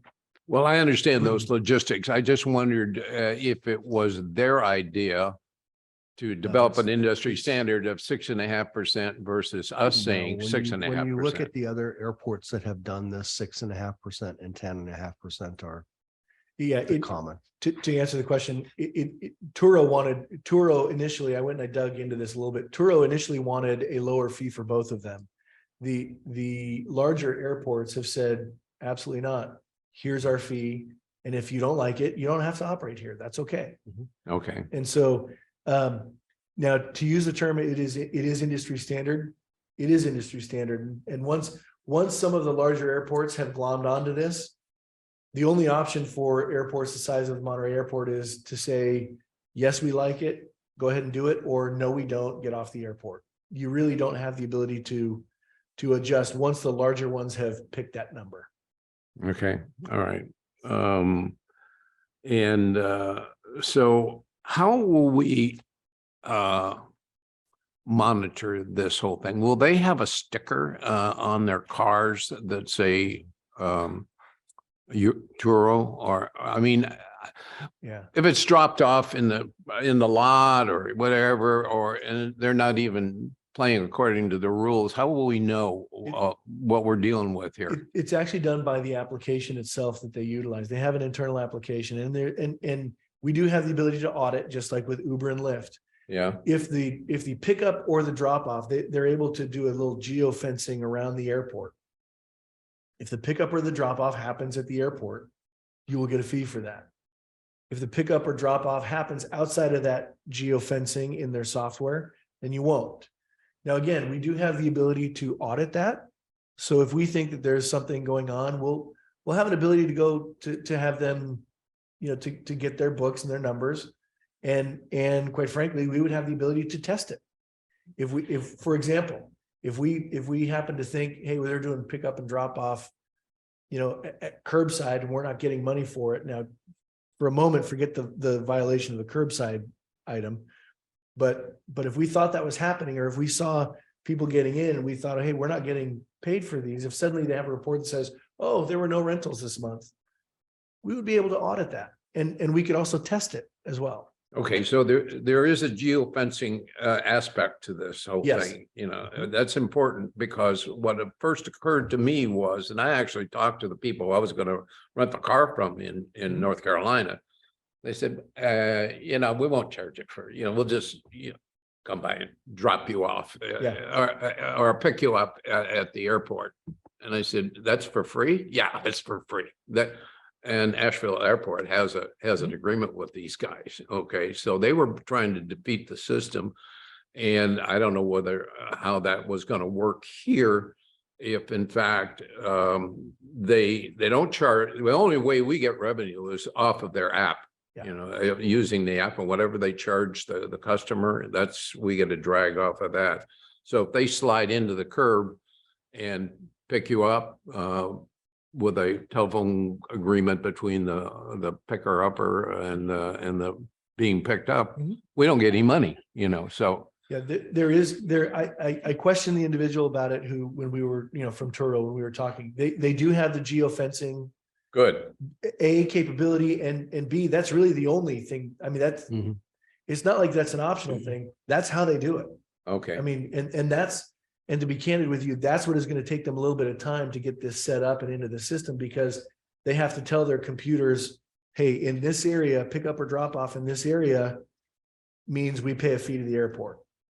Yeah, and this process is not dissimilar from what we experience with Uber and Lyft. Yeah, well, if it's geofencing, if it's really effective and they're not trying to game the system out here, but that's what I was concerned about, the gaming the system, because I think it's from a standpoint of what's proposed for us here, I think it's a good service to offer to our customers. On the other hand, there's not such a good deal for Uber, Lyft, and our car rental people out here. So you know, a little bit of this deal going on, and I'm supportive of doing business with them as long as we are enforcing it and we have the capability to enforce it, just like we do with Uber and Lyft, and the contracts with the rental car company. So I can support this.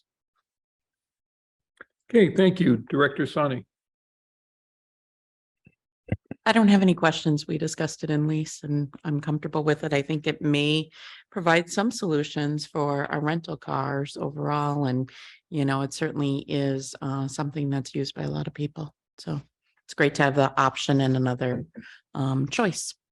This will really come into play in instances where the rental car companies are out of vehicles, particularly Car Week, AT&T, you know, some of the other major events. That's when you'll see an uptick in usage of this type of service. Or a different type of vehicle too, I think. Or a different Type of vehicle. Yeah. Yep. It's a lot cheaper. In Nashville, North Carolina, where we're going, $90 a day. These cars were averaging about $40 to $60 Yeah, a day for the car, you know. It can be. And again, this is where I say, you know, look, there's variation because the owner of the vehicle sets their own rate. Yeah. And so you know, it may be cheaper. Depends on the type of vehicle, depends on when you want it. Yeah, there's a lot of factors there. There was even a Ferrari on there. Yeah, but the car you're getting is a big red Dodge with a Confederate flag painted on the roof. Okay, thank you. Mary Ann, anything? So are you saying the one that's in our package, that is the correct agreement? It is not.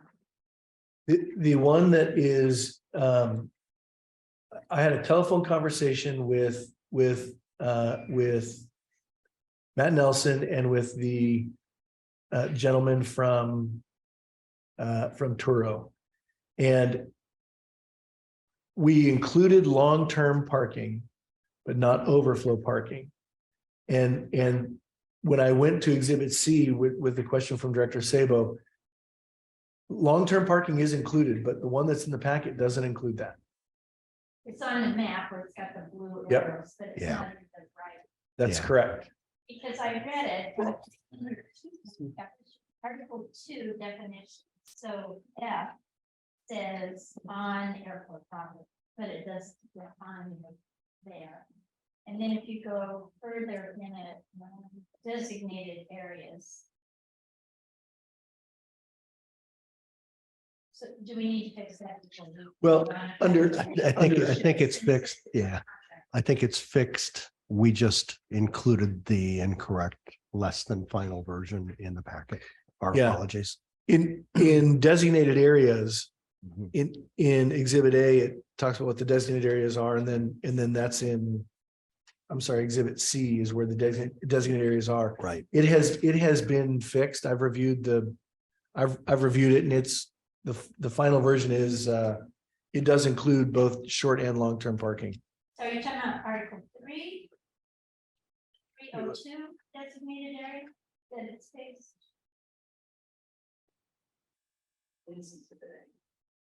Yep.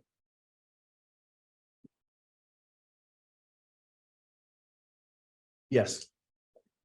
Is that you having a cell phone? It's turned off. Yes. To me, That's correct. managing the That is construction correct. Or it is, but not the ones. packaged. Thank you. Please send us the correct version out. Yes, we will. That'd be great. Yep. So that we have it in our. I think whatever opportunities that we give our clients is good. And, there's something for everybody. You got to go down there. You've got the rental companies side of it,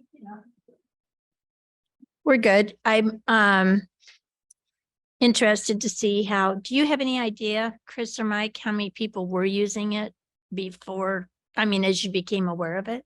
Not long term, but within the last month, we found 4 different transactions in the parking lot. We're not sure when that began, but now that we are aware, kind of like Uber, once we became aware, then we started to take the action. Okay, so as soon as we get this approved, then what I would recommend, because I'm reading all of this stuff on Nextdoor and the problems people are having, which isn't our problem, but it ultimately is our problem, that people cannot get an Uber or a cab early in the morning to get to the airport. That seems to be a real constant theme lately. But I'm talking about like for the 5 o'clock, 6 o'clock flights, they cannot get anything.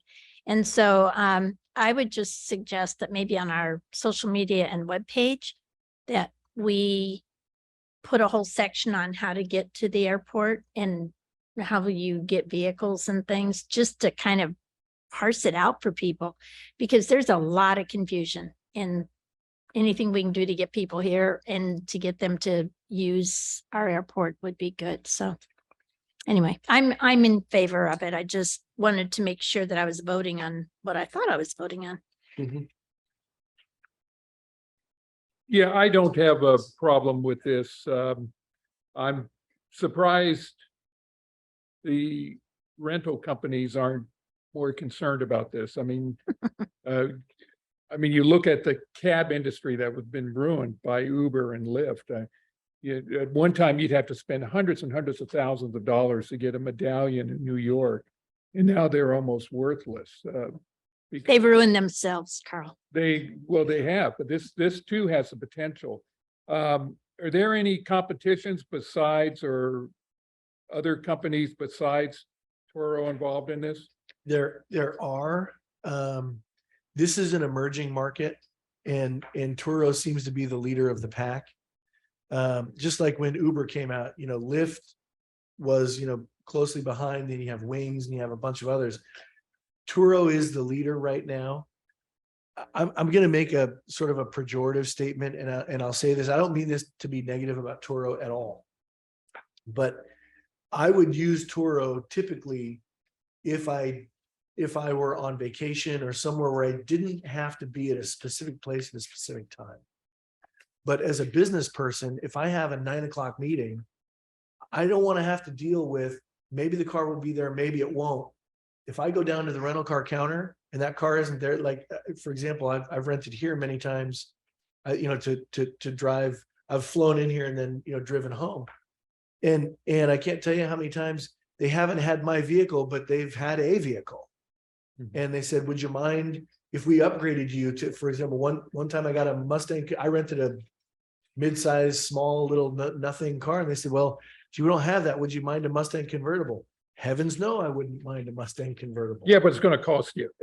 Yeah, no, but but that's the thing is, with the rental car companies, there's a certain amount of security that if they don't have my vehicle, they will have a vehicle. Right? And you don't get that with Turo. Because if the person you rented from doesn't show up, it's not like there's another one right behind. I say, well, never mind, you can have mine. And so there is a little bit of, there's a little bit of a component of insecurity there, but that they may get that solved, and it may be more of a competition to rental car companies at some point. But we'll see. We'll see. It'll be interesting to see how it plays out. So currently, we have laws in place to prevent this from happening. Yes. Have we notified these other companies besides Toro that they cannot do this at our airport? We have not proactively done that, but we certainly can. Yeah, that would be my hope, that we reach out to those companies and tell them, because a lot of this it's guerrilla, business practices, sneaking Yeah. it under the radar. One of the reasons that this gentleman that called me and I said literally 18 minutes later, his comment was, we're not trying to be scofflaws. We just have so many airports we're dealing with. We're getting to the biggest ones first. And then he said, of course, if anybody complains, we'll deal with them immediately. And I said, well, welcome. We're complaining. I said, well, welcome. Here's my complaint. Yeah, I have no problem with this, and I also appreciate that our operations group noticed this and brought it to our attention. So that was good news from your staff, Mike. Public comment? Public comment, thank you. Any member of the public wish to comment? Raise your virtual hand. Don't see any. I'll accept a motion. So moved. I'll second. First by Mary Ann, second by Director Sonny, all I'd those, like to clarify the motion. okay, go ahead. Okay, and this is, we're voting on the amended contract, not the contract that's in our, before us right now. The amended contract which identifies long-term So partnership. my amended motion will be that we are approving the contract that our attorney, Mr. Huber, has negotiated with Turo with the help of our staff member, Mr. Nelson, and that we will have that in our hands before the end of the meeting. That clarifies. Yeah, the only correction from what's printed in your agreement is located in Exhibit C, where it says owners may not leave vehicle in long-term or overflow parking. Yep. They can use long-term, but not overflow. Exhibit C is the only place where that's incorrect. So it isn't included in Exhibit A that tells them they can use both short-term and long-term. But we also get the parking revenue too, right? You also get Yes. parking revenue. Okay, so we have a first and second. Can we have roll call, please? Yes, Director Sonny, Yes. Director Leffel, Yes. Director Sabo, Yes. and Chair Miller. Yes. Okay, thank you, everybody. Let's go to item G5, amendment to the professional service agreement with Granite Drilling Company. Mike, who's going to lead us on that one? We'll let Chris Morello do that. She's. Okay. Hello. So, agreement for Granite Drilling, just to remind you, if you don't mind bringing up that document. Granite Drilling Company is working on the wells that, with Bierman Hydrologic and being overseen by Kimley Horn, at both the Fenton and Keller and Tarpey's locations. So 2801 Monterey Salinas Highway and 2999 Monterey Salinas Highway. Those were two wells that we had discussed back in June of 2021, and why I asked Denise to bring this up, because there was a question of finance. you gave us the approval to move forward with the permits with the county, which we did. The county approved them in November of 2021 and December of 2021. So there were two separate permits approved at two separate times. So within that 3-4 week window, we got the two approvals to move forward with new construction of existing wells that had failed. So the permit included construction and deconstruction of the two wells. That was completed here recently by Granite Drilling, overseen by Freeman Hydrologic. But the next step per county rules, because the county is approving these and approving the construction, is that we need to test the wells with a 72-hour flow test.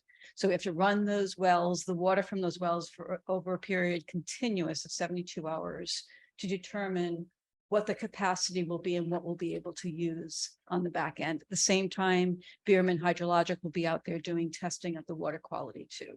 So currently our plan is non-potable, but we will be testing the wells to see if there's any applicability for potential potable water sources in the future. If you want to please go down to that one slide. So when we had presented in June, we had talked about the cost estimates. And at that time, next one, I think it's going to be. What? Yep, keep going. It's going to be one more. Keep going. Keep going. Okay. If you went to view full screen, it might be a little bit bigger, but at that time we had an estimate on what it would cost us potentially. So we had an engineer's estimate for doing the drilling of the wells.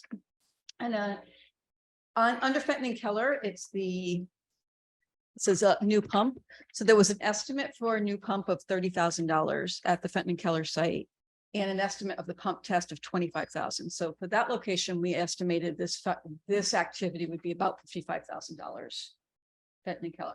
Tarpey's, we had an estimate for a new pump of $40,000 and an estimate of the pump test of $25,000. The estimate there was $65,000. So total estimate for the two activities of 120 was what we had anticipated it could be. So in front of you is the proposal from Granite Drilling. They are under contract to do the work per our first contract that came to the board, but this is now, we did not include the pump and the pump test because at that time, we really didn't know what we were dealing with as far as the flow of water. We really were estimating going on the plates and where those locations were. When they did the drilling, they found that both locations are seem to have good value in water, especially the Fenton and Keller location. That seems to be, again, both of them have good flow, but the Fenton and Keller has extremely good flow at it.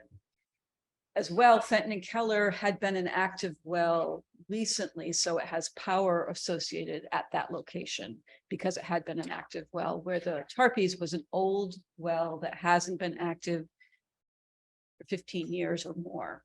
So the power had been disconnected down there.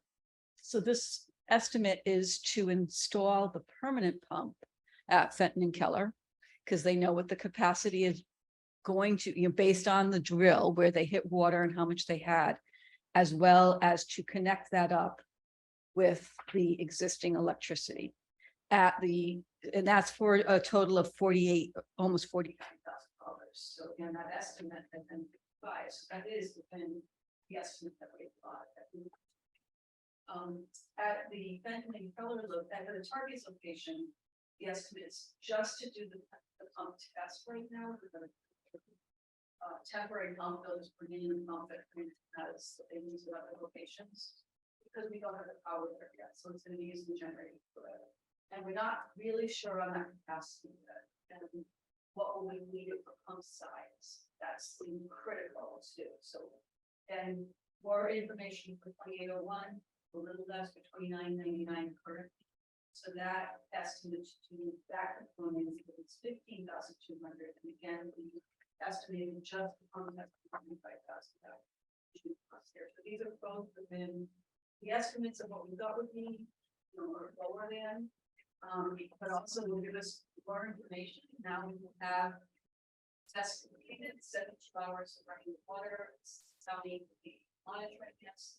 on the back end, and a report that we provide to the board for how much work we do on those wells on a daily basis.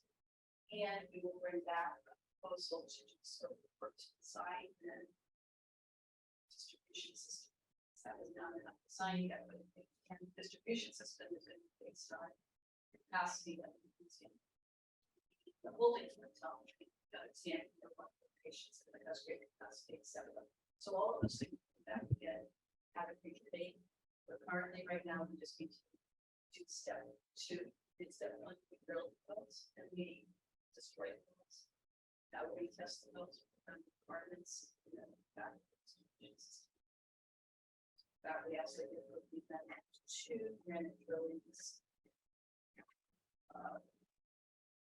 Contract for doing the pump tests, and we can get that information. Bring that back to you in a further report. Okay, thank you. I'm sure you do. Let's start at this end. Bill, you have any questions? I do. I'm a little confused here, and I apologize for that, but I'm often confused. We are looking at an estimate here, right? Okay.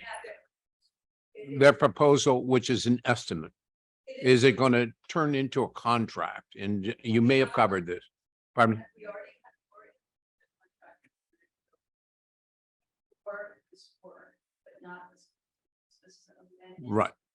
Okay, so when, and I'm only concerned from the standpoint of what we're approving as a board here. And you know, so when we approve an estimate, or the thing that's before us called an estimate as an amendment to the contract, is this, if they now say, well, do you know, it went $50,000 over, pay us, okay?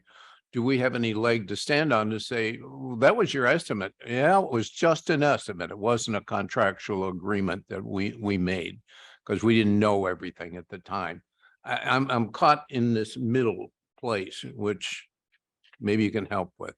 No, I think this is not an unusual process for us. When we get proposals like this, we will often use proposals rather than a firm price. One of the reasons, well, one of the benefits of the structure that we have is we'll have Kimley Horn watching the process, making sure that they're doing things appropriately and keeping us informed as to how they're doing in terms of timing and expense. If something unusual occurs, Kimley Horn will be on site and will deal with that issue accordingly.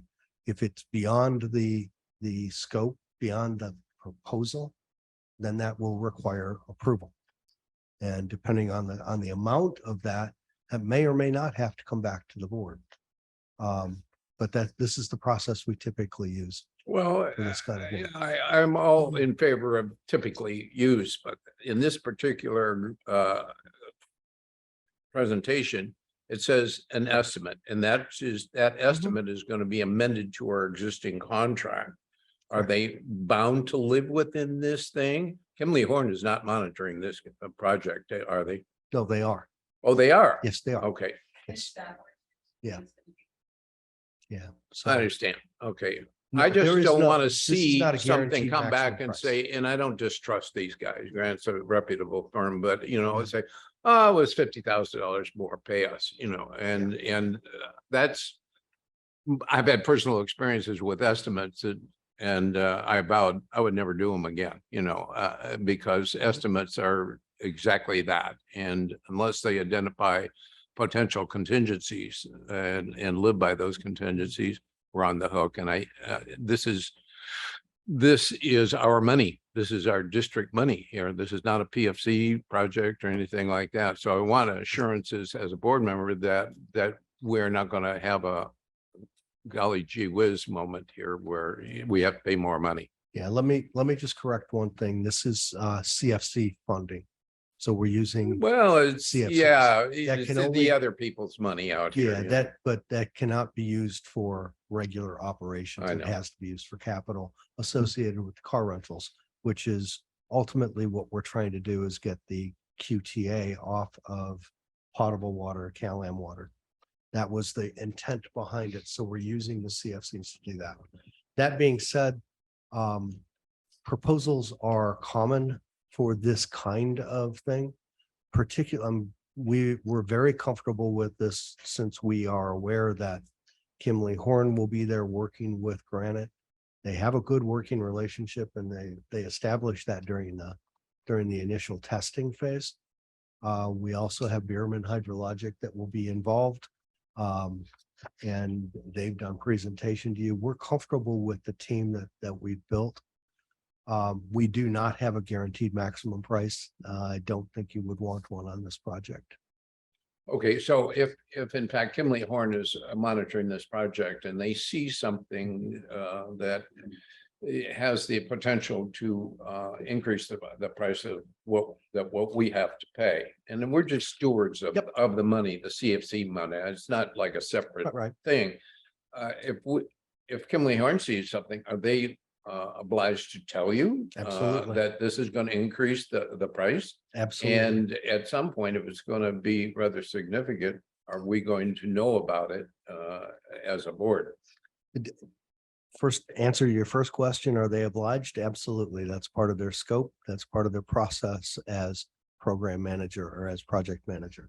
Dan is the project manager. They are program manager. Let me make sure I get that correct.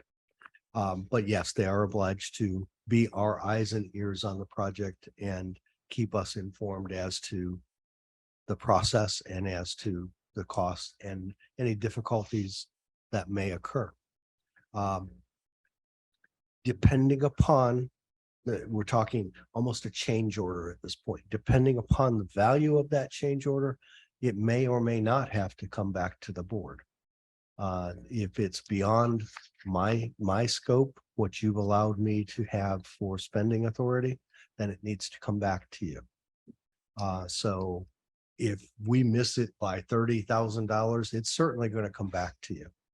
If we miss it by less than that, depending on what that process is, it may come back to you to say, do you want to continue?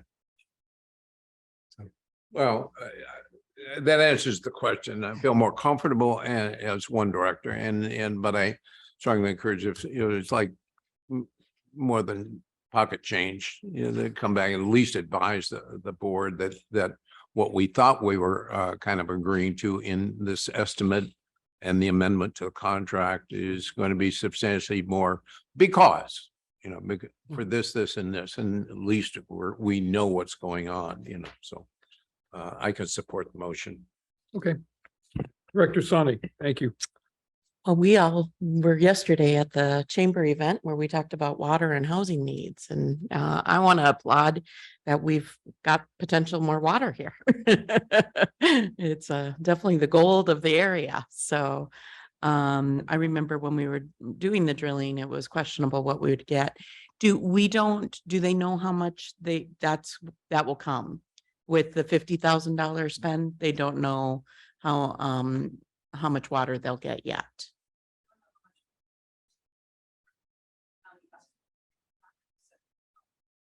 Okay.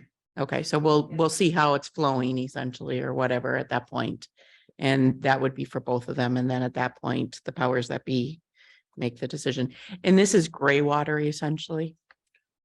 Right now we're treating it as non-potable, but Okay. as Chris indicated, we will test it to see whether there's the potential to make it potable. Okay. But initially we are anticipating that it's non-potable, which can still be used at the car wash. Right. Yeah. Right. And I saw on your spreadsheet, the treatment thing. So I assume that comes with the quality of the water essentially, or what we've got going on. But no, I think this is great. And I applaud all of staff's efforts to continue this. I know this has been out there since before I joined the board. So it's great to see it coming to fruition. Thank you. Okay, thank you. Director Leffel. No, I'm totally in support of this. I just will say to help assuage Director Sabo's thoughts on this, that I did business over 20 years ago with both of these companies and found them to be the premier companies 20 years ago. And my friends in ag tell me it's just gotten more of that. So both Mike and Aaron are really, really good. And usually they're pretty spot on with their estimates. But there are a lot of moving parts in there with different pieces of equipment and connections and disconnections. So I could see where there may be a few dollars off, but I'm totally in support of this, and I'm happy that we're moving it forward, because it doesn't look like we're gonna have a very wet winter here. So we're, anything that we can do. I did have a question about the 800 feet. Do we initially talk at 400 or 600 and they went to 8?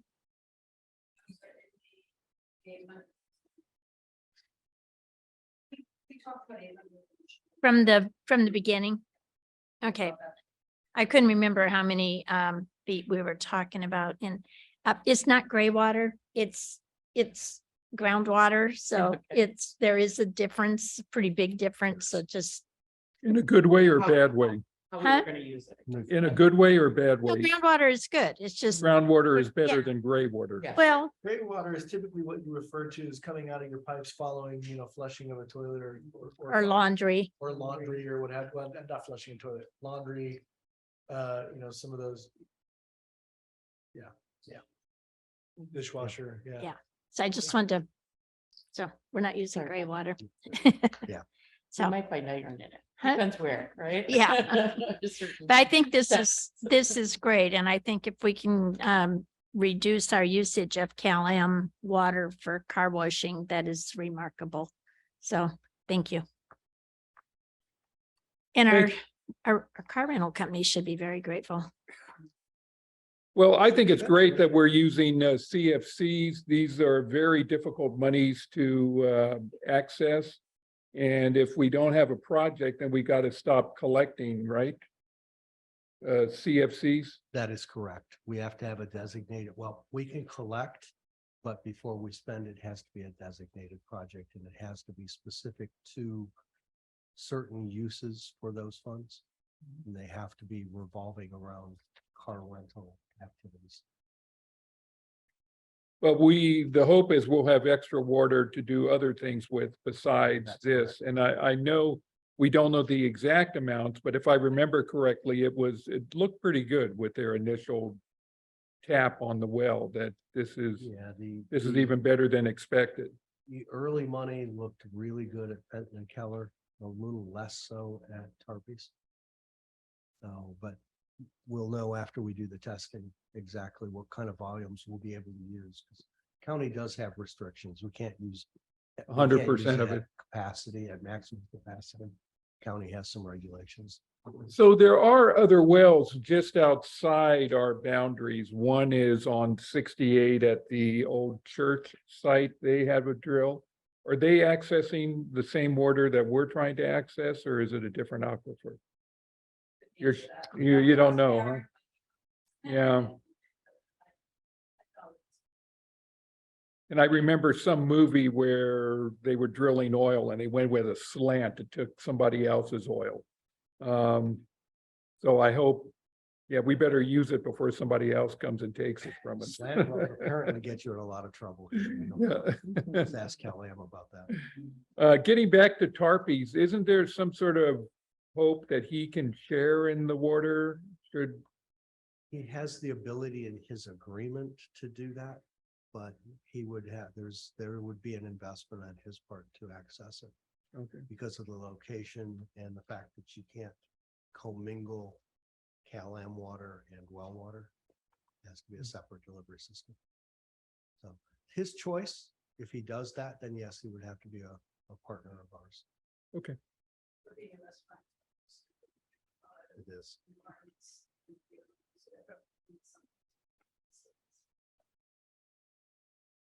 So what would be the advantage to having drinking water? I mean, that just concerns me that we assume a lot of liability should.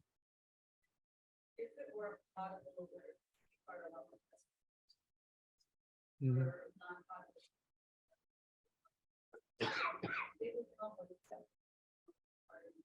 But you would have to treat it before you could drink it, right? Depends. Really? Depends on the results of the test. Yeah. We're gonna test it and determine whether it makes logical sense to move forward to make it potable. May not even make sense depending on volumes too. I mean, our first effort here is to move the QTA off of Cal Am water, off of potable water. Shouldn't be washing cars. Right. And then we'll see what else we have available and then make some recommendations based on that.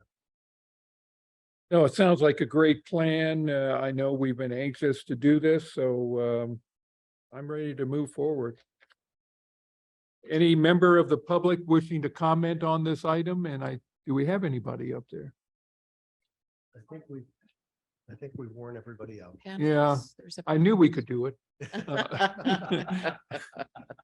I would move approval of the professional service agreement with Granite Drilling Company. Do we have a second? I'll se- First by Mary Ann, second by Director Sabo. Can we have a roll call, please? Director Sani, Yes. Director Leffel, Yes, Director Sabo, Yes. Chair Miller. Yes. Okay, great. Moving right along, resolution 1830, authorizing approving the creation of the position of controller. So Mike, I think you're going to walk us through this one. I will indeed. This is a new position that is bless you, that is created, that I would like to create in response to the recent retirement of my Deputy Executive Director of Finance and Administration. The job descriptions are very, very similar. The roles and responsibilities will be very, very similar. The difference here is it's kind of in the soup. When I asked you to create the Deputy Executive Director's position, I contemplating using that person to do things outside of finance as well. To do, perhaps manage leases, perhaps be more actively involved in some of the operations related things. We never got to that point with my former Deputy Executive Director. For a number of reasons that really don't have bearing here. You always look for opportunities here to make sure that, or at least I do, to make sure that your structure, that your organizational structure is appropriate. Because of what we have ahead of us in the next several years, I believe it's important that we have someone who is focused on finance and budgeting.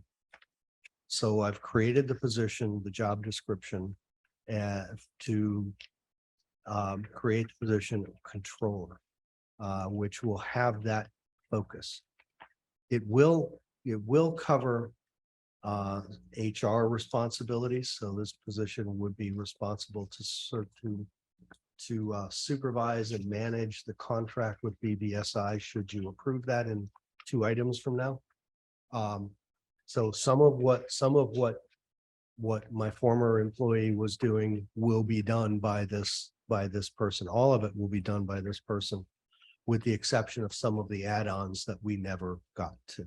So that's the reason for the creation of the different title. The job descriptions are quite similar. This would be an officer. This person will have the ability to sign checks, to sign financial documents on behalf of the district. We'll do financial analysis at my request when we need that. And we certainly are going to need that going forward. This position will be working closely with the team of finance that we've yet to assemble, but you can assume that that will be coming as we get closer to a bond issue. We will have to establish a team of finance, including someone like PFM, bond counsel, all of the other professionals that we have to have as we get into a bonding environment. So this person would work hand in hand, side by side with me, to make sure that we get everything we need from that team. The resolution also adjusts or creates a salary schedule, or amends the salary schedule. And I'm asking that this position have a salary range of 118,600 to 148,034, I believe it was. So I have interviewed 4 people. I have 2 very capable and qualified applicants that I've interviewed. One we've interviewed a second time. The other one we will interview a second time as well. So we're moving smartly. I've done this, and all of the applicants are aware that it's pending board approval of the position and the salary. So we've not talked salary. We've talked only skills and abilities and interest. But we are ready to move forward with hiring of a replacement as soon as the board authorizes the position in the salary schedule. Very good. We'll start at the opposite end, Director Leffel. I support this and the thought process behind the change from one title to another. So I did have, Mike, I just want to be clear because I know that when we first started talking almost a year ago to the human resources people, that you were pretty adamant that they would report to you. So I just want to make sure that I'm clear, because the controller, will that office hold the personnel files? Will those personnel files be under your control? Personnel files reside in the main office over here now. They used to reside elsewhere. We've moved that over here, so we've got a little bit more control of them. The contract management and the day-to-day communications with the contractor would be the responsibility of the controller. I will oversee that only in as much as I will get weekly reports from the HR specialist that will keep me up to date, which is the missing link that we didn't have previously. So how will that interact then? Because a portion of that is a BSSI contract is also that they're going to do the OSHA requirements and the safety pieces. I don't see that particularly as a controller piece. I see that more as a operations piece. I'm just trying to figure out how this is going to work so that somehow we don't end up with some kind of a I said, he said, we said, and it Yeah. doesn't get done, And- or and- else we've got an argument in staff. Sure, and that's a very valid question. While the controller will have oversight and day-to-day management responsibilities, the HR folks will have to deal with everyone on staff for various reasons, not the least of which is when you do OSHA inspections, that primarily is going to involve custodial and maintenance. So they would have to have a very close working relationship with part of Chris's team, which would be maintenance. And the maintenance manager who oversees that part of the organization. So while the working relationship will be broad to whoever needs to have that working relationship, and use OSHA as an example, the reporting responsibilities day to day will be to the controller. I'll have oversight so that I get more updates. I get more frequent updates than I was getting previously. Okay, I hope it works. Should.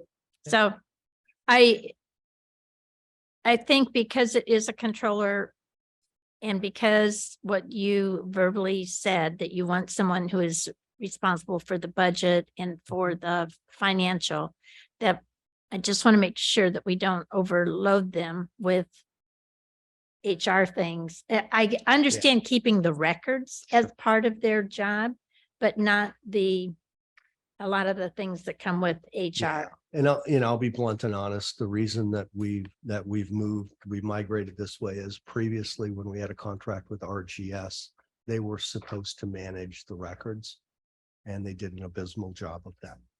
We want better control. That's why we've moved the files over here. And we've made that the responsibility at the time of the deputy executive director. If you approve this position, now the controller. Okay. Okay. That's Okay. all, Carl. Thank you, Director Sonny. You said it's quite similar in the position. What is the difference? Ultimately, it's The principal difference is what I tried to articulate. The deputy executive director, I had contemplated expanding that role outside of finance. I do not contemplate that with this position. So that's the principal difference. The roles and responsibilities are still the same. okay. You're saying it won't be out, or this new role will not be outside of finance, but then we're saying they're going to have HR oversight, HR has been under finance forever. right? So we're not changing that. This person will be day-to-day responsibility for managing the contract with BBSI and ensuring that files are up to date. Okay. And it's a little lower salary, I noticed. It is. It is. So, Convinced, I lowered that salary for principally because I discounted a little bit the idea that we were going to go outside of finance and use this person's talents. As I had anticipated, I was going to use Tim's talents, but never got to that point with Tim. I'm not anticipating that now, so a little less salary makes some sense there. okay. And we're looking for certifications, I assume, CPA CPA. or, yep, ultimately. Yep. And then, it's great that, one of my questions was, are we going to be able to find someone ultimately? And it sounds like you've had some conversations pending this. So we haven't advertised anything yet, correct, for the Oh, no, position? No, we There have will be. advertised, but Well- we advertised under the context of pending board approval. Okay, So every candidate that applied knew that the position had not yet been created and knows that it requires board approval before a job could be, before an Okay. offer could be tendered. and then where has it been advertised then? Indeed, AAAE's website, ACI's website, and we also used California Public CEO. Okay. Which is another. Actually, I did see a position now that I think about it, or I saw something. Yeah, that's the first time we've Okay. used that. I don't know where, I can't remember where We or got, what, we but, got 0 out of that. okay, As we got 0 out of AAA and ACI as well. okay. All right, if we do approve this, which I'm in support of, but I would ask that we make sure we put it on our website or social media too, just so that people. I yeah. believe that the job description is on the website. Okay, I'm pretty sure we put it there. That sounds.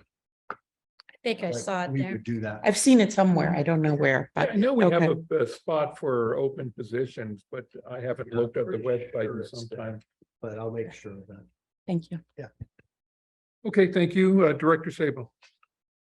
Yeah, thank you. My comments, I've discussed with Mike previously.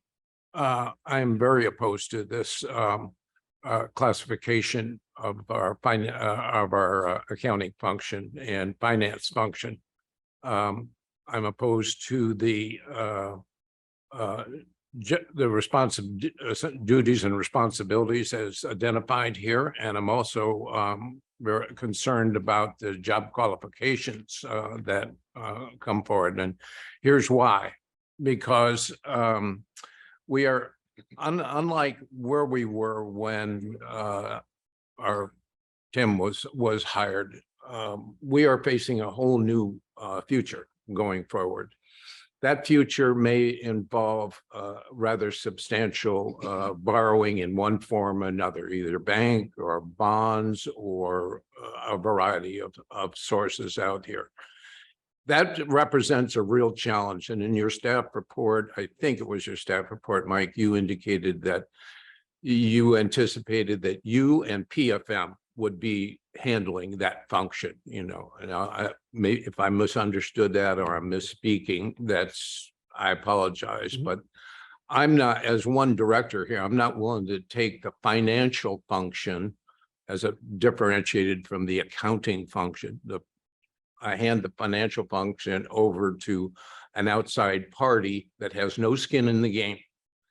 I expect, in my view, the person with skin in the game has to be a chief financial officer who is designated with that responsibility to help with the outreach to financial sources and also develop recommendations in that regard, along with you as the executive director. But I don't see anything in your background and experience that necessarily indicates that you're an expert in bond financing or bank financing or anything like that. Furthermore, I don't see anything in the job description that ever requires the candidate that you hire to have any experience with lenders, period. Okay. So that's my concern. We have a changed environment from when Tim came on board, and we have a rather substantial financing requirement going forward, which will require a lot of evaluation and recommendations to this board. Separate, certainly whoever is hired, along with the whole management team, would take counsel with PFM and consider their recommendations. But I want that to come from a staff member as well as the executive director, and I don't see any requirements for them to do that. In the controller, identifying as a controller somebody that is responsible mostly for just the accounting function, the bookkeeping function, as opposed to forecasting, is not satisfactory to me from the standpoint of what my expectation of the financial function going forward here. I looked up definitions of what a controller was, and it's just a tactical position responsible for compliance and reporting. And whereas a CFO, chief financial officer, has a financial responsibility, they do forecasting, they do a lot of other things, and that's not in this job description here. Further, my concern is that there is no responsibility here anywhere in this thing for somebody to develop a longer range financial plan, 3 to 5 years. I think that's really important for us, to be evaluating all this. Again, I don't want to turn that over to an outside party and hope that they do it right. I want somebody that has some skin in the game, that is responsible for developing longer term financial plans and forecasts and funding sources for those plans. And I guess I want my expectation that whoever has this job also is beginning to do outreach and coordinate with lenders and knows who those lenders are, who the bond councils are, who the lending sources are, not just locally, but across the country, because I think we're going to have a big bite that we have to chew here as a district. And I want somebody inside the district that I can rely on, along with the executive director and PFM, to give us good counsel on all that. And then one of the things that concerned me in the job description here was, at no point did we identify what I consider one of the primary jobs of a controller and or a chief financial officer is evaluate internal controls. If you look at an audit, that's one of the big things that they are concerned about, is internal controls and internal control systems and the ability to identify when there are irregularities in there. There's no requirement for that, nor is there any requirement in the job experience requirements out here. So having said all that, I strongly feel that we need a chief financial officer that has many controller functions, but has an outlook towards the future and the greater aspect of providing for our financial future beyond just the annual requirement to put money on the bottom line. The other concern that I had was, which was kind of big for me, was that there is no identification of what this person would do relative to the audit. An audit is the staff, our management team prepares annual financial statements. You give those annual financial statements over to an outside auditor. They look at those things and they test to see whether those are reliable or not. There's no requirement in the job description here for that controller to prepare annual financial statements, and that's significant. And it's different than monthly financials and all that. It's an official statement of the district that this is what we believe is our annual financial statement. You test the accuracy of this outside auditor. That's not what the word's saying here. So I have a lot of concerns about it. I have potential amendments, but I wanted to say, I think this needs to be elevated in words to say this is an officer position, and it has responsibilities for going forward to look at our financial future here, given our master plan. So that's my concern, and I will oppose it as it is written right now. Well, I've got a quick question. I assume when you put this job description together, you started with Tim's existing job description and worked on that. I did. How much was taken out or added to Jim's? Very little was taken out, more was added than taken out. Okay. Um, What did you take out? Can you help us out with that? Principally, what I articulated earlier was the idea that this person would be, that at the time, the deputy executive director would have some responsibility over property management, over lease management, the things that we never got to with Tim. Those are principally what we took out. Everything else pretty much is in there, and we've added some as well. So it's a more robust job description. It covers more of the aspects of the job that Tim was doing than what Tim's job description covered. So we've attempted in this job description to address as much as we could without making it a 12-page job description, trying to determine whether you could turn the key or not.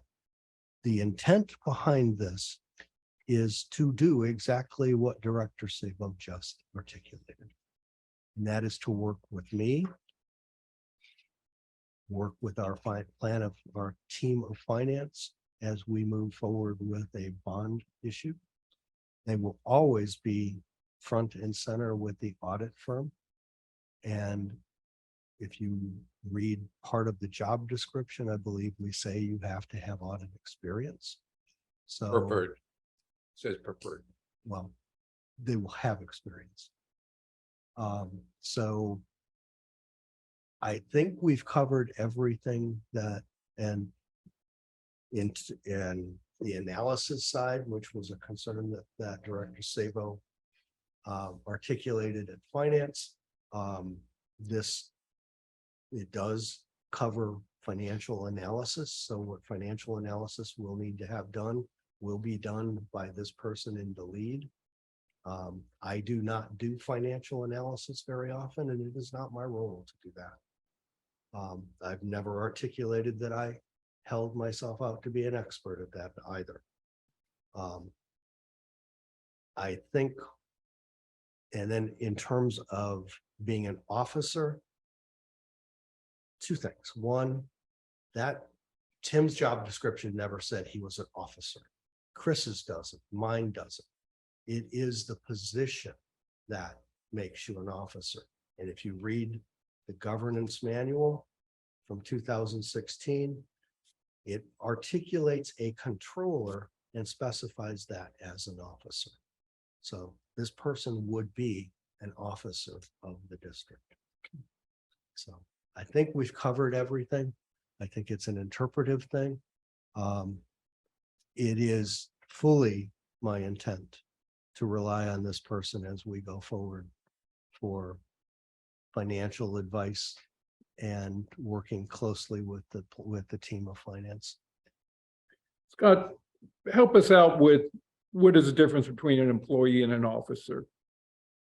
From a practical standpoint, So, from a practical standpoint, an officer has the ability to bind an organization, as to bind, to bind an organization. to commit us to a certain course of action or Yeah, contract. yeah, provided that it's pursuant to to the authority given by the board.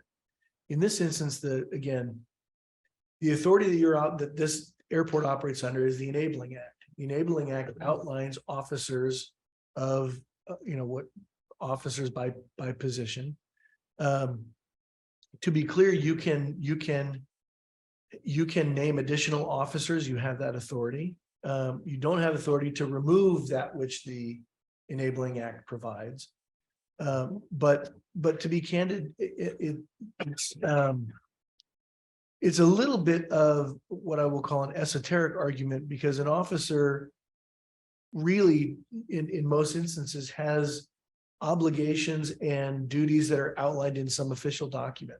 That's the Enabling Act for the most part. That individual would, from a functional standpoint, and again, this is kind of procedural, you would typically anticipate that an officer would fill out a Form 700 and FPPC Form 700. That means that they're held to certain standards of not accepting, not accepting gifts beyond a certain limit. And if they accept them, you disclose them. It's an individual who would exercise a certain amount of discretion in their role. And you want that discretion to be exercised in a way that is not subject to influence by outside gifts or tickets or travel or what have you. And so that really summarizes, I think, sort of what an officer is. It's someone who exercises a level of discretion given by the Enabling Act. And, that's it. Okay. So Director Sabo brought up a lot of concerns about things that may be absent in the job description. How critical is that? Because it sounds like Tim was doing many of these functions despite it not being specified in the job description. If he's to say the person oversees the finances, that's a pretty big umbrella that covers a lot of different things. Is it critical that we specify with great detail what all those things are? No. Okay. In short, every job, you can't, the higher up you go, and I don't mean this in a negative way, the higher you go up on the responsibility chain in an organization, you just can't identify everything that you do. It's just impossible. And it's not, well, let me back up. It may not be impossible, it's impractical, right? It just becomes at a certain point that you're simply just keeping a calendar of everything you do, but you're putting it in a job description, right? I think in many ways, most job descriptions, and I'm looking for it here because I'm quite certain it's here. Most of them say, other duties as assigned, and let me give you, I'm going to go to the other end of the spectrum for just a moment. Many job descriptions will say, must be able to, to lift up to 10 pounds. I mean, really, what would you need to lift 10 pounds for? Right? Well, almost everybody can do that. Do you need to include that? Well, not necessarily. Right? But I guess people put it in there because they find, well, hey, they have to lift stuff. Okay.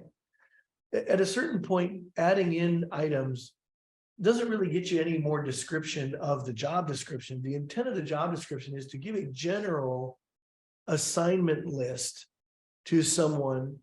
And it predominantly is in the public realm. And the reason why is because if you have individuals who are in a bargaining unit, the job description really does become important in that instance, because of assignments that fall outside of the job description, right? But that doesn't mean tasks that are outside of the job description. It means assignments, like big, regular things you do. With a non-represented position, it becomes far less important because there is no requirement to pay someone for tasks that they did that are outside of their quote job description. You see what I'm saying? I do. Do we have that clause, other duties as assigned in there? Yeah, it is. Okay. It's there. Does that ease any of your concerns, Bill? Not really, Carl, but thanks for asking. My concern here was stimulated by the change in the title from whatever it was. And I hasten to point out, at no point since I've been on this board did anybody ever bring the job description for that position to this board and say, here, do you approve this, or do you agree with this, or anything like that? I don't even know what it said previously. But what I am seeing, and I appreciate the opportunity for us to weigh in on all this, because to me, this is a very important position. What stimulated my concern in this, when we departed from deputy for finance and accounting or administration, we departed from that and went to controller. I understand what controllers mean. I understand that's an industry term. And when you say controller, they're a little bit more on the bean counter side than they are on the financial management side of things. And what really concerns me is this title. If you're recruiting for this title, controllers understand what that job is. They need to make sure the debits and credits are right. They need to develop financial reports, and they need to participate in the audit. They don't ever have to have developed a financial, annual financial plan or an annual financial report. They don't have to do that. That's not a controller's job. Chief financial officer, or in what we had before was a director of finance, would make me feel more comfortable, because finance is different than accounting. It's not the same stuff.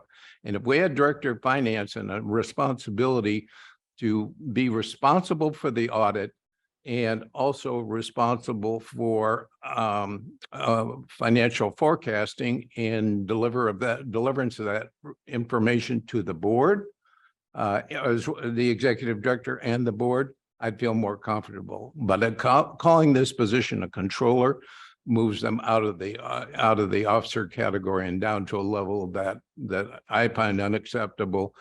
And I don't want to substitute PFM for what the knowledge that our previous director of finance had. And so I recommend that we change at least the title to director of finance and administration, if there is some administration going on here with the HR function.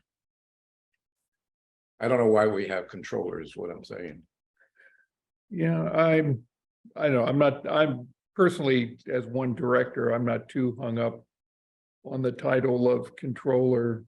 Either way, I trust our executive director has given this a lot more thought than I have.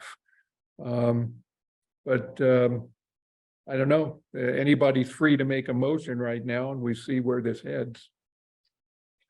I'd like to make a motion that we change the position title to Director of Finance and Administration from Controller. Okay. You had your hand up. Yeah, I'll second it for discussion, because I think this is a bigger conversation that's going on. And I was grateful to see that it was the title was changed, because I don't think the organizational chart's ever been, shown. And Mike, you and I have discussed that before. So the controller fits with what's presented to us here with it. But I think it's a question about whether we think that role is needed in some ways. And Bill, what I just looked up, what's the difference between the two titles essentially? And the controller is more concerned with what's going on inside the organization, whereas CFO or somebody like that is outward. And I'm not sure that we need that role with how lean we are. and whether we want to pay for that role.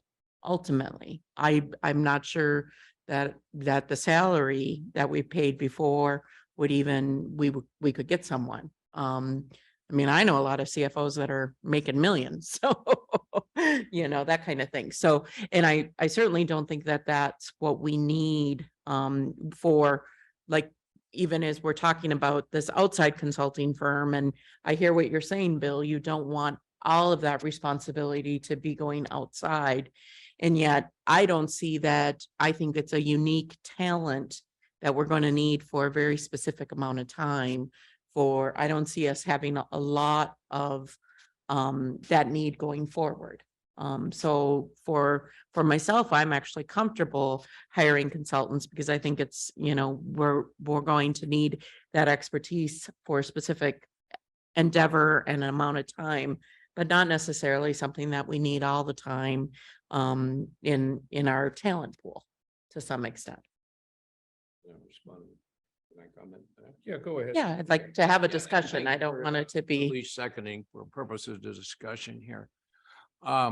My focus here, and I hope it got reflected in the words that I was saying here, was not on the way things are today. I'm looking at this master plan and the financing requirements that will go along with that to be able to ensure that we have the internal capability to do the things in the finance realm, forecasting, outreach with lenders, a whole raft of things, and analysis that says, here's what's best for the district, in coordination with our consultants and in coordination with the executive director. It's not for today, it's what we see on the horizon here for the next 3 to 5 years. And whoever we hire, we hopeful will be with us for those 3 to 5 years. And I would like to see them have that depth of experience and the ability to develop our trust in them to say, this is a good thing, this is a bad thing, whatever.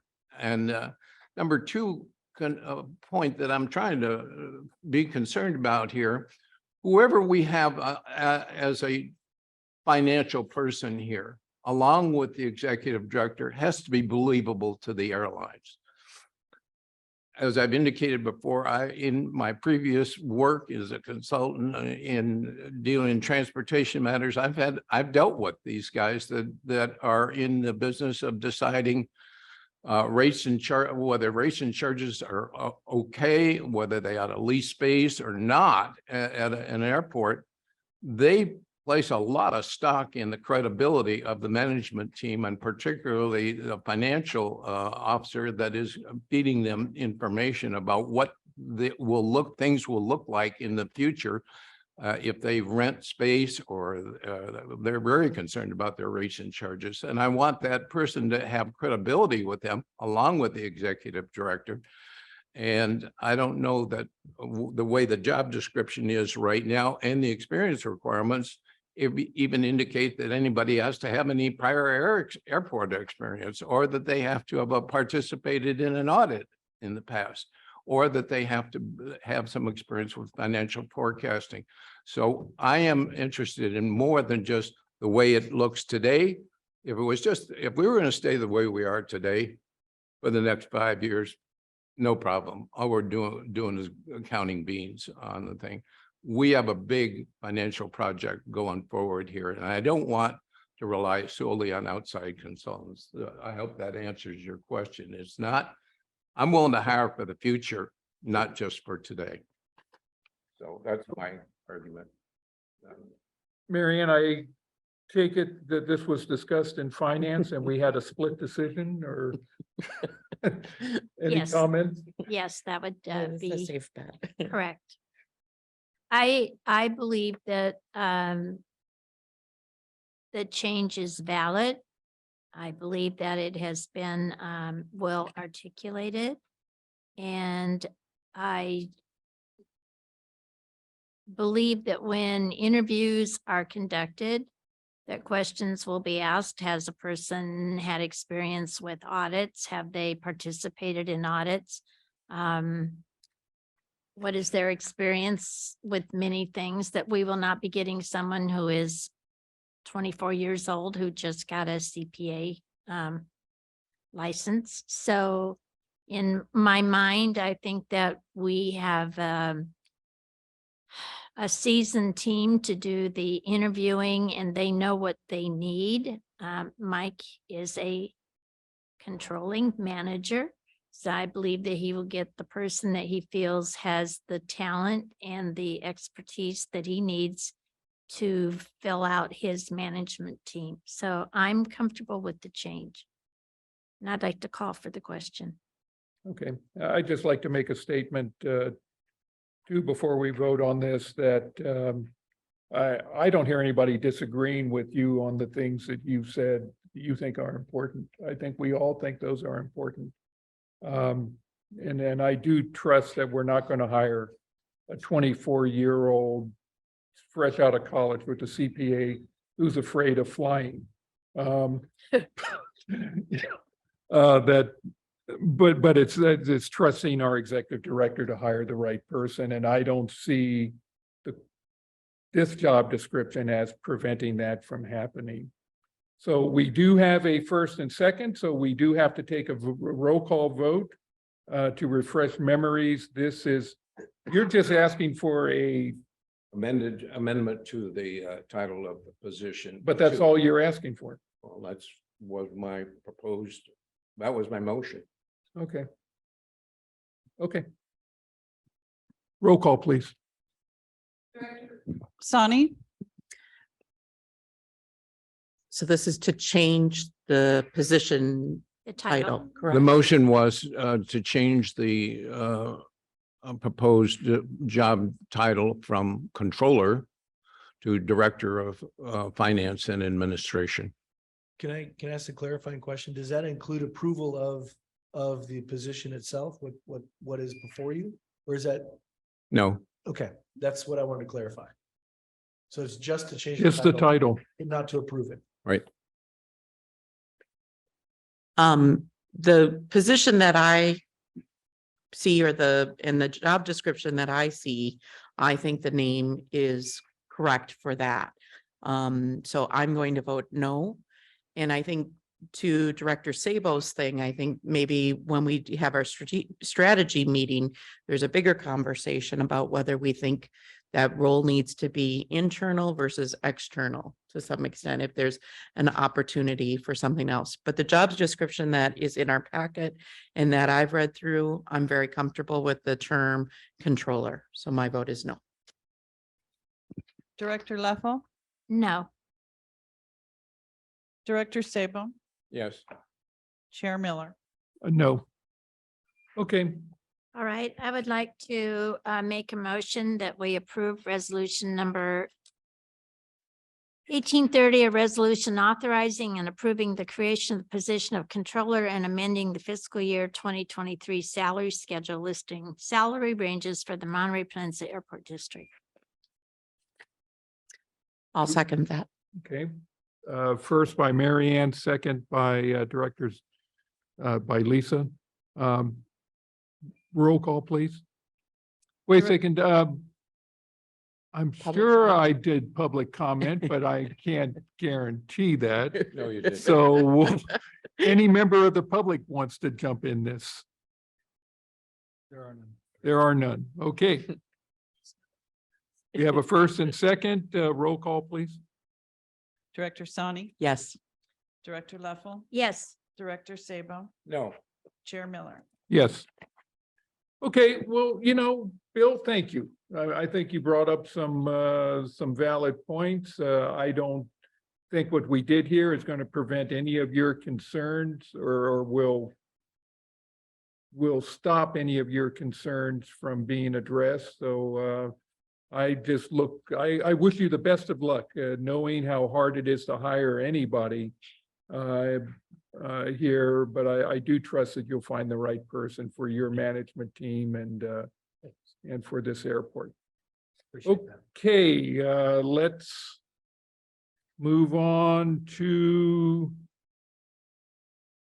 where am I? 180 day waiting period, resolution 1831. This is the quickie. You're going to talk about this, Scott? You've already did it. Listen. Happy to. This is a requirement by CalPERS in the event that you would like to bring back a key employee on a temporary basis. This is the resolution literally mandated by CalPERS, almost word for word. They tell you what to insert where. But in the event that you would like to utilize the services of Mr. Burkholz, the former Deputy Executive Director of Finance and Administration, you can utilize his services for up to 180 days. It is a specific requirement of CalPERS to enable public agencies to utilize an employee who retires or leaves on short notice to employ their services for a finite period of time while you go out and advertise for backfilling that position or for an alternate position to get continuity of service and training. It is an exception to the CalPERS rules because, of course, anytime you pay an employee over a certain number of hours, you have to enroll them in CalPERS.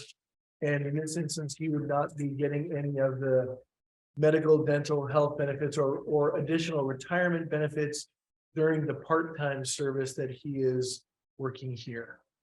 Because otherwise it's prohibited from him going to work for a PERS agency. It is prohibited. What this, yeah, that's correct. It is someone who either retires or takes a job somewhere else, again, is not entitled to, is not able to participate in the program. Okay. So this is, like I said, it's an exception to the rule that public agencies are able to utilize, so you can have a sort of a continuity of information.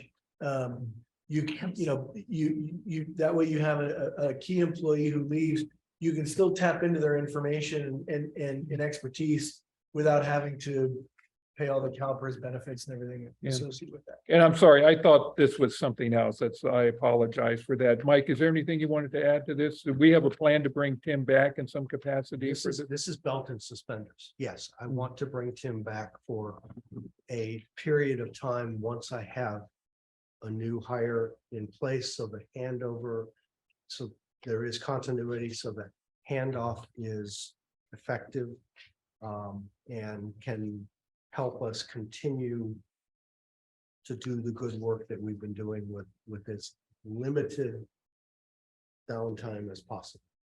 So Tim's agreed to do this, and I want to take it, I want to have the opportunity to take advantage of that so that when the new person is here, Tim can spend some time educating them about all of the things that he was doing previously. Is he still in the area or is he? Okay, Yeah. so, As far as I know, he is. He's aware of this resolution. He and Scott actually worked closely together to put it together so that he could afford us that opportunity. Mr. Chairman, I move the question. okay. We have a second? Second. Okay, first by Director Sabo, second by Lisa Sani. Director Sani, I will go ahead and do roll call.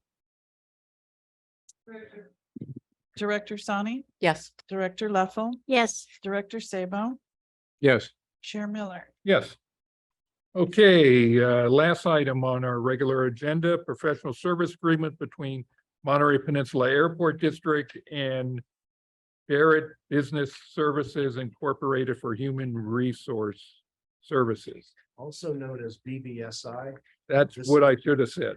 This is the item that at the last board meeting, I asked you to Table. table because we didn't quite have the documentation in its final form. We do now. What is in your packet is the final form of the agreement, including the scope of services, which I believe was the point of question at the last meeting. So in total, BBSI would provide HR services. They would be on site 8 hours a week, 1 day a week. They would provide remote services from their office in Ryan Ranch as needed. They would be available to do the OSHA required training that we have been a little lax on, and the OSHA required inspections that we've been a little lax on, which is something we didn't have a good handle on previously. To give you an example of their responsiveness, despite the fact this contract is not yet approved, and I hope it will be shortly, they have agreed to come later this week to help with open enrollment. Natty has agreed to come and help us because we now have 2 predominantly Spanish-speaking custodial staff that have a difficult time with English. So she will provide translation services for them, as well as assist in any questions they may have. So I think this is good. This cleans up what we should have cleaned up after RGS left, but because of pandemic, we chose to try to do it internally. On the main, that experiment worked reasonably well, but was not as effective as it was. So the BBSI contract replaces RGS and enhances services that we're offering. Okay. And this has been before Finance Committee, and I assume Finance No, it has. was not. Yes, it was. Well, I previously. don't recall it. You know, Not at the last meeting, the one prior. what? And not at the last meeting of finance, the one prior. Okay, It was and all that set. we had some concerns at that meeting. But we Those were we addressed. subsequently had another finance committee meeting and it didn't come up on the agenda. I'm just clarifying what went up, what my recollection went on the last You time. are correct. It was not at the last finance committee meeting because simply put, it had already previously been reviewed by finance committee. The meeting prior, all we did was clean up the document. That's the only difference between what was reviewed by finance committee 2 months ago. Yeah, what had happened was that the version of the agreement that went to the finance committee was the same version that was included in the packet, and it didn't include the modifications that were requested by the finance committee. And so that's why it was pulled from the last meeting and brought back. Did it have exhibit A in there? When we, I believe, Director, that was the change that was requested by finance committee. okay, What we presented to you at the last meeting did not reflect that change. okay, This so one does. at the finance committee did not see the final version, including exhibit A, which is a task to be performed. While that's true, you did not see the final version of it. This includes all of the modifications that were requested by the finance committee, Okay, word for word. I guess my question is, Finance is okay with this current version? Mary Ann and Director Sabo and. as a member of the finance committee, generally speaking, yes, but I'm having a little trouble with exhibit A, the task, which when you're ready for questions, Okay. I will address that. Well, let's, Director Leffel, I'd let him go ahead and see. okay, go ahead and start. Generally speaking, I support the motion of hiring these guys. I'm looking at the tasks to be performed, and since given the previous discussion we had about who's going to be responsible for administering the HR function here within the staff, I see exhibit A, tasks to be performed. Everything says that they will be working directly with the executive director, nobody else. I'm a little concerned. Words mean something to me, and I don't. Should we be putting something in this task to be performed about where they are responsible, who they're responsible to? If they're not responsible to the controller, as we defined, then fine, but that's not what we just approved in the controller job description. So how do we close this gap between what is tasked to be performed in exhibit A and what we just approved in terms of the controller being responsible for this HR function? In almost every instance, it uses the term executive director or his or her designee. It does. It does. Yes. In almost every instance. Now, in the. In conjunction with the executive director, create, review and implement a process for onboarding and integration of new personnel. And as I mentioned, in almost every instance, it says executive director or his or her. You found the one. that Okay, did. well, I But- guess, but you having, know, having said that, there is a general clause up in the main part of the contract that allows for the executive director to assign responsibility to someone else. And that's what I would anticipate. If there's something that is, you know, for example, when I'm just going to use our relationship, there are times when Mike and I have been working on something and he'll say to me, would you work with so-and-so on that? Great. In fact, just this morning, we were talking about, there's an RV issue that's out here. And Mike asked me to work directly with Patricia on it. So no sweat. I mean, okay, that's fine. well, And so- again, I think the words don't speak to the kind of structure that I'm used to, where we say, this belongs here, this belongs there, and that's what we said. We work on the basis apparently of, it'll probably work out, or some, you know, this is the way we did it in the past, you know, we don't do what we write down. We do whatever we want it to be, and that's my only opposition to this particular thing. There should say more clearly, the controller or designated permanent HR person here Here's- on the staff. Here's why it doesn't. And I'm getting a little bit into my opinion, but I will tell you the reason. You have opinions? Well, sometimes. But no, I want to tell you the difference, what the law says versus my opinion. The reason why you want it to say executive director or his or her designee is because this is who you hold responsible for the contract, right? The individual is working on the other side of this contract, BBSI. You don't want to get into a situation where it says, well, the controller says, and I have to talk to the controller here because that's what Exhibit A says. You always want the top person to be able to dictate how that contract is run, Yeah. because that's what you expect. And Okay, so, fine. I mean, we hold the executive director responsible for everything. sure you do. End of story. But that's not how we write stuff, you know, and, you know, that's not what our organization chart says. We delegate things to Chris, we delegate things to other people, and that's pretty clear to everybody. And sometimes we even write that down. And we don't write this down, you know, we say just everything is Mike. And maybe there's some clarity as a result. I'll vote for it, but I don't like the way we were handling this wording.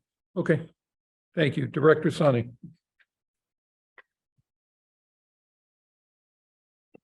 I think I just came across where one of my questions was confidential matters, release of information, conflicts of interest, confidential information.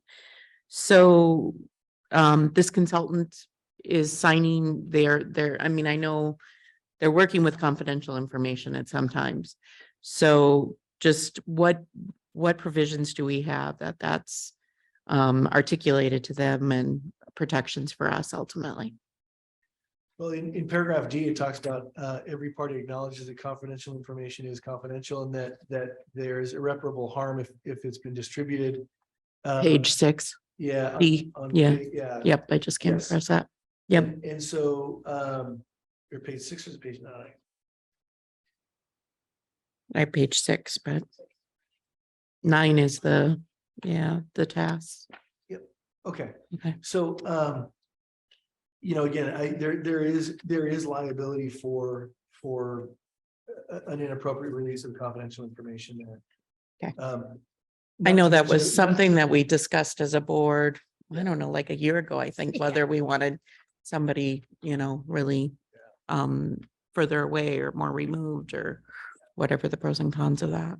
So I'm glad to see that. And I understand, you know, hopefully the person understands, but it's good to have it in there too. It would be somewhat thermonuclear for the business if they did. Yes, absolutely. Absolutely. A couple things about the task to be performed. So it says production of new employee packets, at least that's a bullet, that the consultant will not be doing that. But then bullet 3, at the top, it says in conjunction with the executive director, create, review, and implement a standardized process for onboarding. So I just, who will be responsible for the employee packets if it is not this person? Well, I mean, I'm not worried about assembly. I guess I'm thinking more, I think that's really what's trying to be articulated. okay, We'll assemble those internally. That could be Denise. It could be sure. No, someone that's way lower than I care to discuss it on the dais. I'm looking back at, we just went over the handbook recently, or employee manual, or call it whatever you want to call it. Well, this person, they will be doing updates to that and taking a look at that, correct? They will be responsible to monitor Mhm. updates to that manual now that it is in good working order. Will likely be done by Scott's firm for Daybridge. Okay. Because I think there was some question. I know that document is cumbersome. So there is opportunity, and I definitely don't want to be paying legal matters. So that would be an out of scope thing for them, and essentially a change order if we did look at that. If we wanted them to update the manual, yes, that would be Okay. out of scope. Okay. My intention is to use Dave Ritchie for updates. Now, simple updates such as ensuring compliance to a new law. Right. This person will have access to Dave and to Scott so that we know what to put into that document Mhm. to ensure that we're compliant with the laws that we pass. Okay. One And one of the things I'll mention to you is we do on an annual basis, we have attorneys in our firm on an annual basis. They look at new labor laws in California and how they affect public agencies. They create a memo Mhm. of all of them. Urgency ordinances that, or I'm sorry, urgency legislation that's passed, that comes into effect mid-year or not on a timeframe other than January 1 of a new year. We deal with those on a one-off basis. As they Mhm. happen, we create a memo and send them out. Right. So that really is sort of the basis of what changes in the personnel manual will be modified. There may be some other procedural things that we change based on, how we have to operate that come about. And Okay. that's really where BBSI will come in. Okay. And then providing training classes, but that's all online, isn't it? Are we looking at having them? We use a great deal online, Okay. but there may be other training classes that we would want to afford to employees that are not online. Okay. Understanding better what an MDS, what. I can't remember the acronym now. MDS. Yeah. Yeah, material data safety. Okay. software. Yeah, Okay. understanding what those mean. We don't have a training class for that. I think it's important that if we're gonna ask people to use a certain chemical, that they understand what it is and they understand what it shouldn't be used for, Okay. those kinds of things. So we'll continue to use online as much as possible. But there may be occasions, and this gives us that opportunity to do additional training outside of it's online. I'm only smiling because my kids mixed bleach and ammonia Ooh. the other day in How was in that? their Saturday chores, and we had a little MDSA training.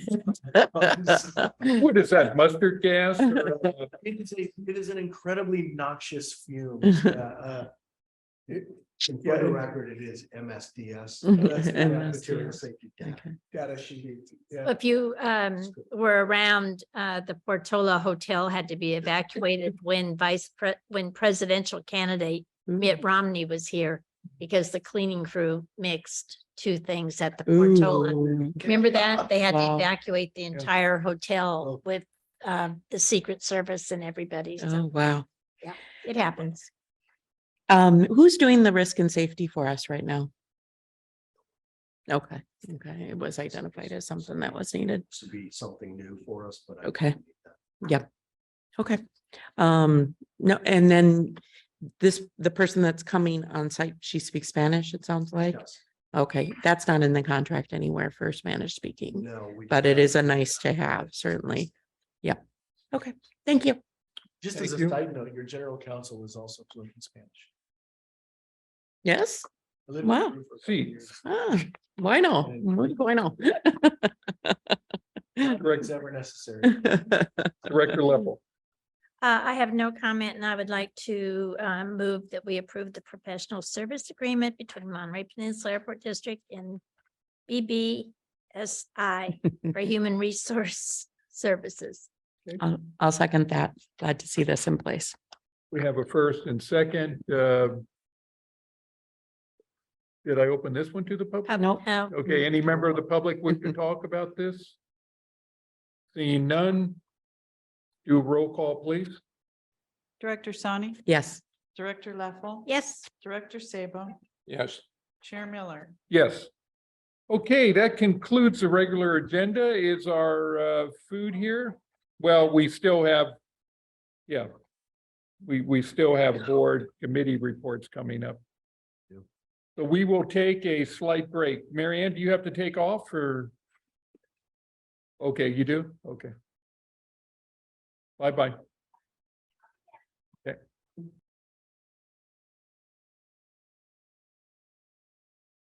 Welcome back to the meeting of the Monterey Peninsula Airport District Board.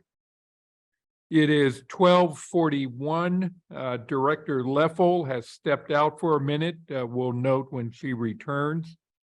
We're also going off camera right now, but we will continue to record the audio because we have no members of the public. And we're eating lunch. I didn't want to say that, but that's what we're doing. Nothing nefarious happening here. Let's start with board and committee reports, and the first one up is budget and finance. Director Sabo, what can you tell us? Well, Mike was not present for this thing, but Tim was, and I'm trying to pull up my notes for this thing. It was mostly a review of the contracts that we've gone over today. There was a little bit of discussion about the financial report for the month, and there was a problem with the UAL figures for finance and administration. It had a very what appeared to be an overstatement of $8,000 for the finance administration UAL contribution, which was different than the way it was in the other departments. I'm sorry, overstatement meaning we paid too much or too little? Well, we had an expense for $8,000, which was budgeted at like $1,800, and given that we invested the $4 million to reduce our UAL, it didn't seem to go down. It went up from budgeted $1,000 to $8,000.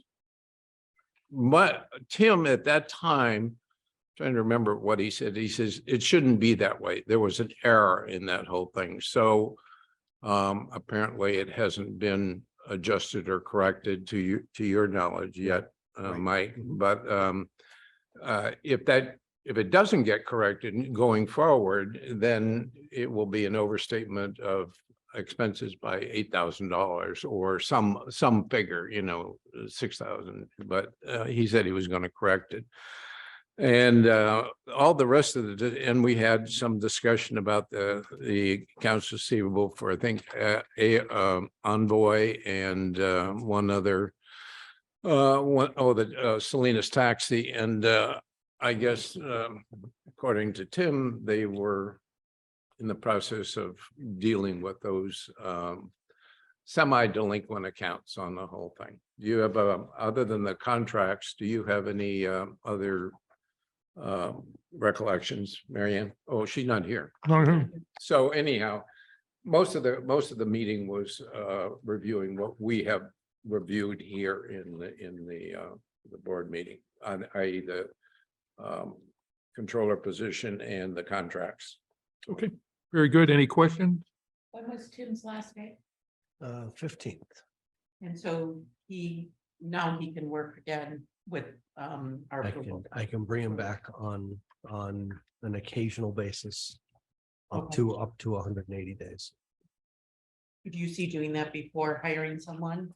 a little bit? Or are other people? I think I'm pretty close to tendering an offer now that the position's been created, so. My hope is that since we have Natalie Rava from I actually Whale, really, you Yeah. want to use him. that we continue with her. She's providing some continuity over there. It's a little bit of a struggle, but I really don't, to be honest, I don't want to spend a lot of time and capital making sure that Natalie is spot on with everything. I'd rather get someone who's going to be permanent here Right. and then bring Tim in. So that's the strategy. If we don't find someone soon, and I'm pretty confident that I have one that I will offer to. Have you found anybody that knows how to spell airport? I have actually. Yeah, Yeah. Absolutely. The two finalists, one, she worked in Oakland at Oakland International Airport. yeah. And the other used to work for Jack Van Valkenburg. Is what? The other used to work for Jack Van Valkenburg. No. So, That's good. yeah, Both CPAs? yes. Very good.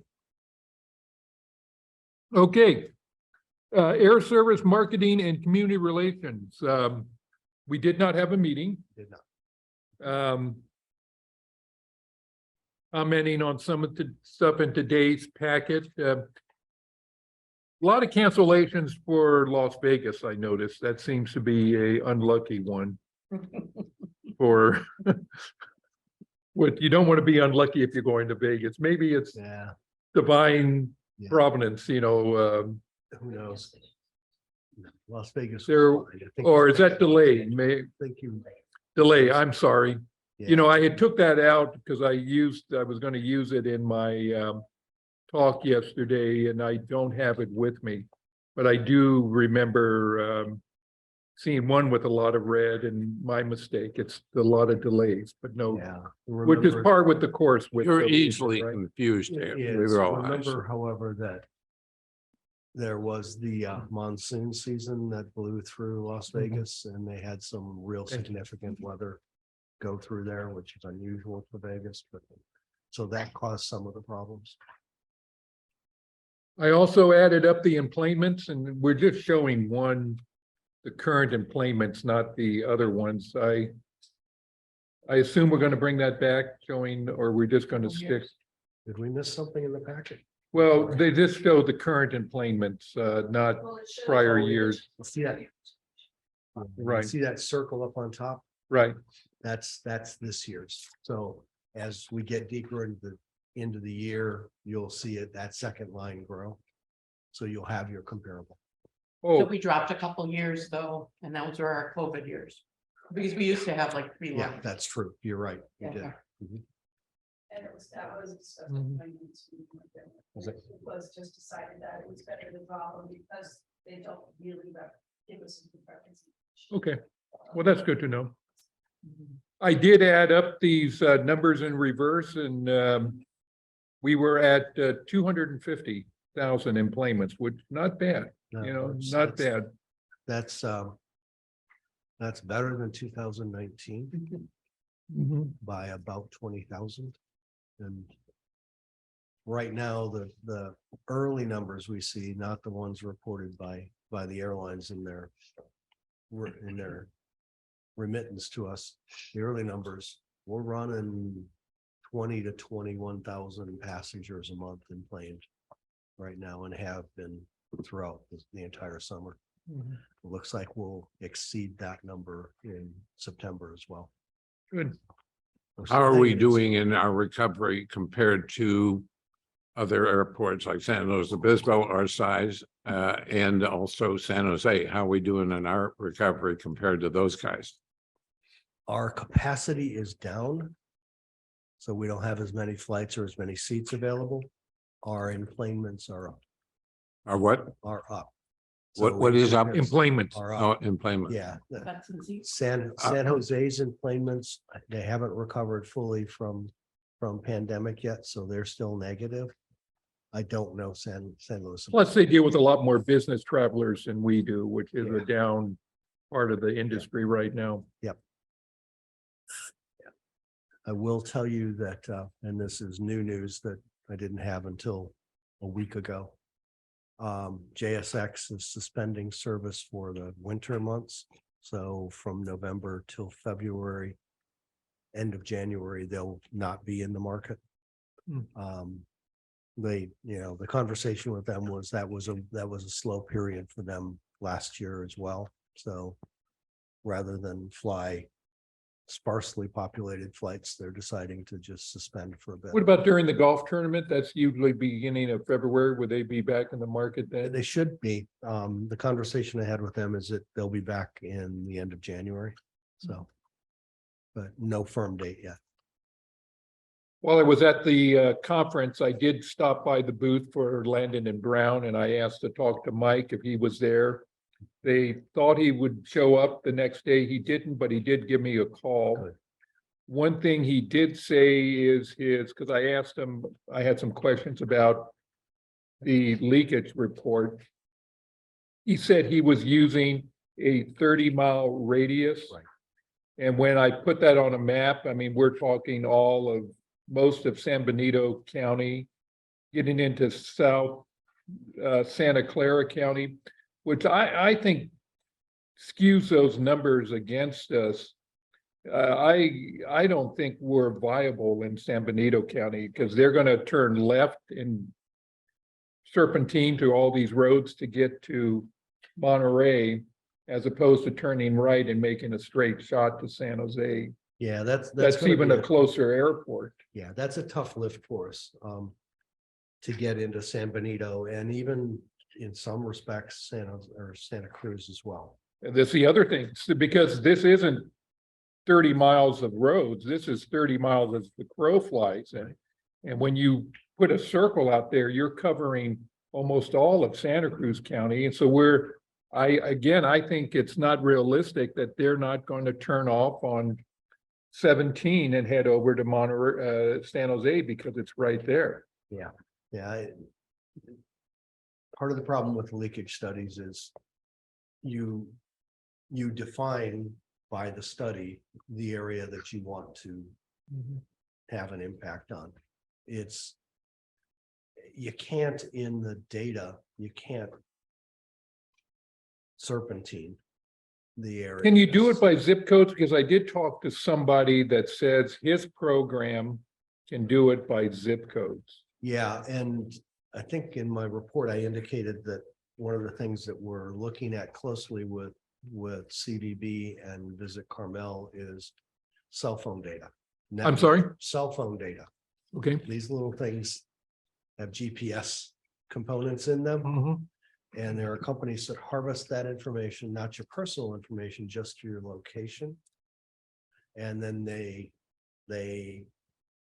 take that data and resell that. So we would have the opportunity to know where Joe Smith on the plaza lives, because he's got his cell phone with him. So if he's from Chicago, we're going to know that somebody from Chicago is on the plaza. It's data that the airlines don't have. It is relatively new in the industry and has some real upside value for us. Because one of the things we always hear from the airlines when we're talking to them is, show me data that I don't have. And a lot of what we've been able to show them is data that they could harvest themselves too. We just do their work for them. It's always that way. This is something new. That's a little creepy. That, It is yeah, creepy. very creepy. You It know, is they're creepy, kind of yeah. tracking where you were, now with this is where you went, and You're right, Bill. It is a little creepy. At home. yeah. Yeah, it is a bit creepy, but They know all the time. yeah, Yeah. Interesting. yeah. Philandering husbands should be warned about this. They've solved a lot of crimes utilizing that technology, Yeah, putting people in vicinities of where crime has happened or putting their cell phone there. so for $40,000 split between the three of us, we may have access to that data pretty easily. And that's data that will just if that doesn't electrify the hair on a network planner's head, I'll be surprised. It's data we've never been able to provide before. I think it's effective. And from CVB standpoint and from our standpoint, we'll start using that data when we get it. When you talk the plaza, you're talking in Monterey, you're not talking here at the That was airport. just an example, any place. Okay. Any place in Monterey, if you're in Carmel, you're carrying one of these. This data collection can determine where you're at, you're in Carmel, and where you're from based on your phone number and zip code. Well, we have had, I'm getting too much in the weeds here. This is a discussion for air service, but I appreciate. I have an air service question. Go ahead. And I think we're still dealing with customer complaints in that particular committee. We had a few this time. You want to comment on those, Mike? Well, I had a specific question. I couldn't remember at the time I was reading this. I kind of dismissed the other comments. It's kind of generic, but the one about no food or drink, coffee or anything at 5:15 in the morning. What time is the Flyaway Cafe supposed to open? 6 o'clock. Wow. Yeah, and that's difficult because, you know, the 5:15 Denver departure is here for part of the year and then it goes away, and it's here for part of the year and goes away. So we're not always going to make the mark there. And frankly, if you've ever been on that 5:15 in the morning flight, all you want to do is open your eyes and get to the airplane and get on board the airplane. Yeah, you get your coffee on board the airplane. When I flew out, it was a 6 a.m. flight to Phoenix. Yeah. And they were open. Yeah, they were open. So that they had to be open like 5:30 or so. They typically open about 10 minutes before. Oh, 10 minutes before? Yeah. Okay. So I'm the only, I kind of felt for the person that says, I need coffee in the morning. And when I go to the airport early in the morning, I expect to be able to buy a cup of coffee. So maybe if your expectation is that, if we have some signage that says the Flyaway Cafe opens at 6 o'clock, at least they know that we're dealing with it. I think what that comment was aimed at is, you don't have any capability to give me coffee, We don't let customers know what they can expect or what they can't expect. Flyaway has, that sign that looks like a clock when they open. Oh, They yeah? have that hanging on their gate. So this person just didn't see that sign. Well, I kind of got the sense that this person was out in the terminal at the time. Is that where they fill out the little forms and all that? Well, you can do the scan of the QR code anywhere. So we've got them throughout. We've got one out here in the Yeah. hallway. We've got. Well, how do they register words on this? So do they type it in? Uh-huh.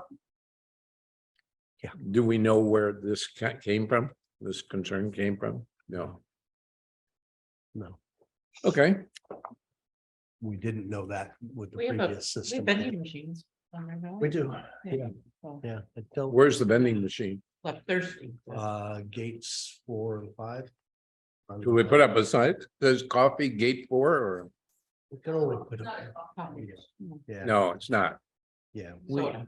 if we had a sign for everything that everybody says they can't find, you'd never be able to find your way around because there'd be. No, I'm not talking about a sign for everything. Why do you distort what I said?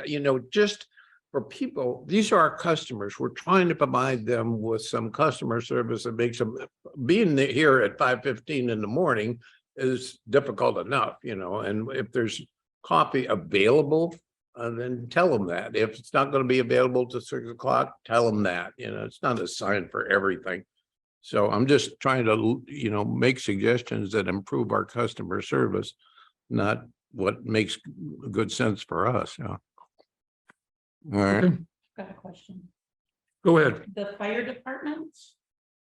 There were 3 accidents with injuries, 1 on Fred Kane and 2 on Sky Park. Any idea? I mean, we don't typically have Injury accidents.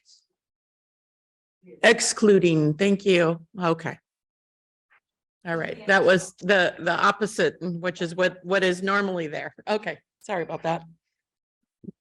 I'm gonna make one suggestion for, in the air services realm is Yes. the, the delays and cancellations are really important information. And I've said this before, but I think it would really be helpful, at least when I talk and give presentations, be able to say our origin, our, leaving out of, Monterey, we don't have delays. Our delays, any delays we have are inbound from other stations. Same with cancellation. They canceled somewhere else. Right now, the two are merged together, and I can't say with any legitimacy that we're originating out of, our delays and our cancellations are originating out of Monterey or they're called some other airport. And I'd like to be able to say that because a lot of complaints, kind of attribute delays to flying out of Monterey Airport, and I don't think it's true. So I'd like to see that in future reports. Okay. We'll talk about that air service. Okay, airport property and development and leases. Director Sani, you want to? The Turo contract, which we reviewed, was the only thing that I recall we really discussed. Yeah. So it was a pretty efficient, quick meeting overall. And we as a board have obviously approved the contract and reviewed it. I did want to point out the positive of the electricity production from the solar array, and that's in our packet. And I guess since it's leases and airport property, that's just highlight the overall savings of almost $1.1 million, as well as just being green and environmentally friendly. So a great investment. Have we moved on to that out of the Air Services Committee? Yeah, we Yep. did. Did you have anything else for air service? Yeah, well, no, I had something on that PV production, and The what? the photovoltaic That's production. what we're just talking about. Oh, we we- moved to that. Yep. Yeah, we're on leases right now. Oh, sorry. So. I didn't leases realize are that was a giving a lease thing. report Anyhow. on lease. I had a question on that.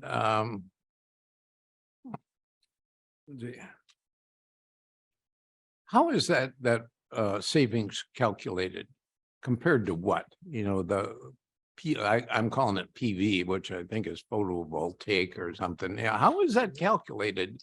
It says savings compared to what?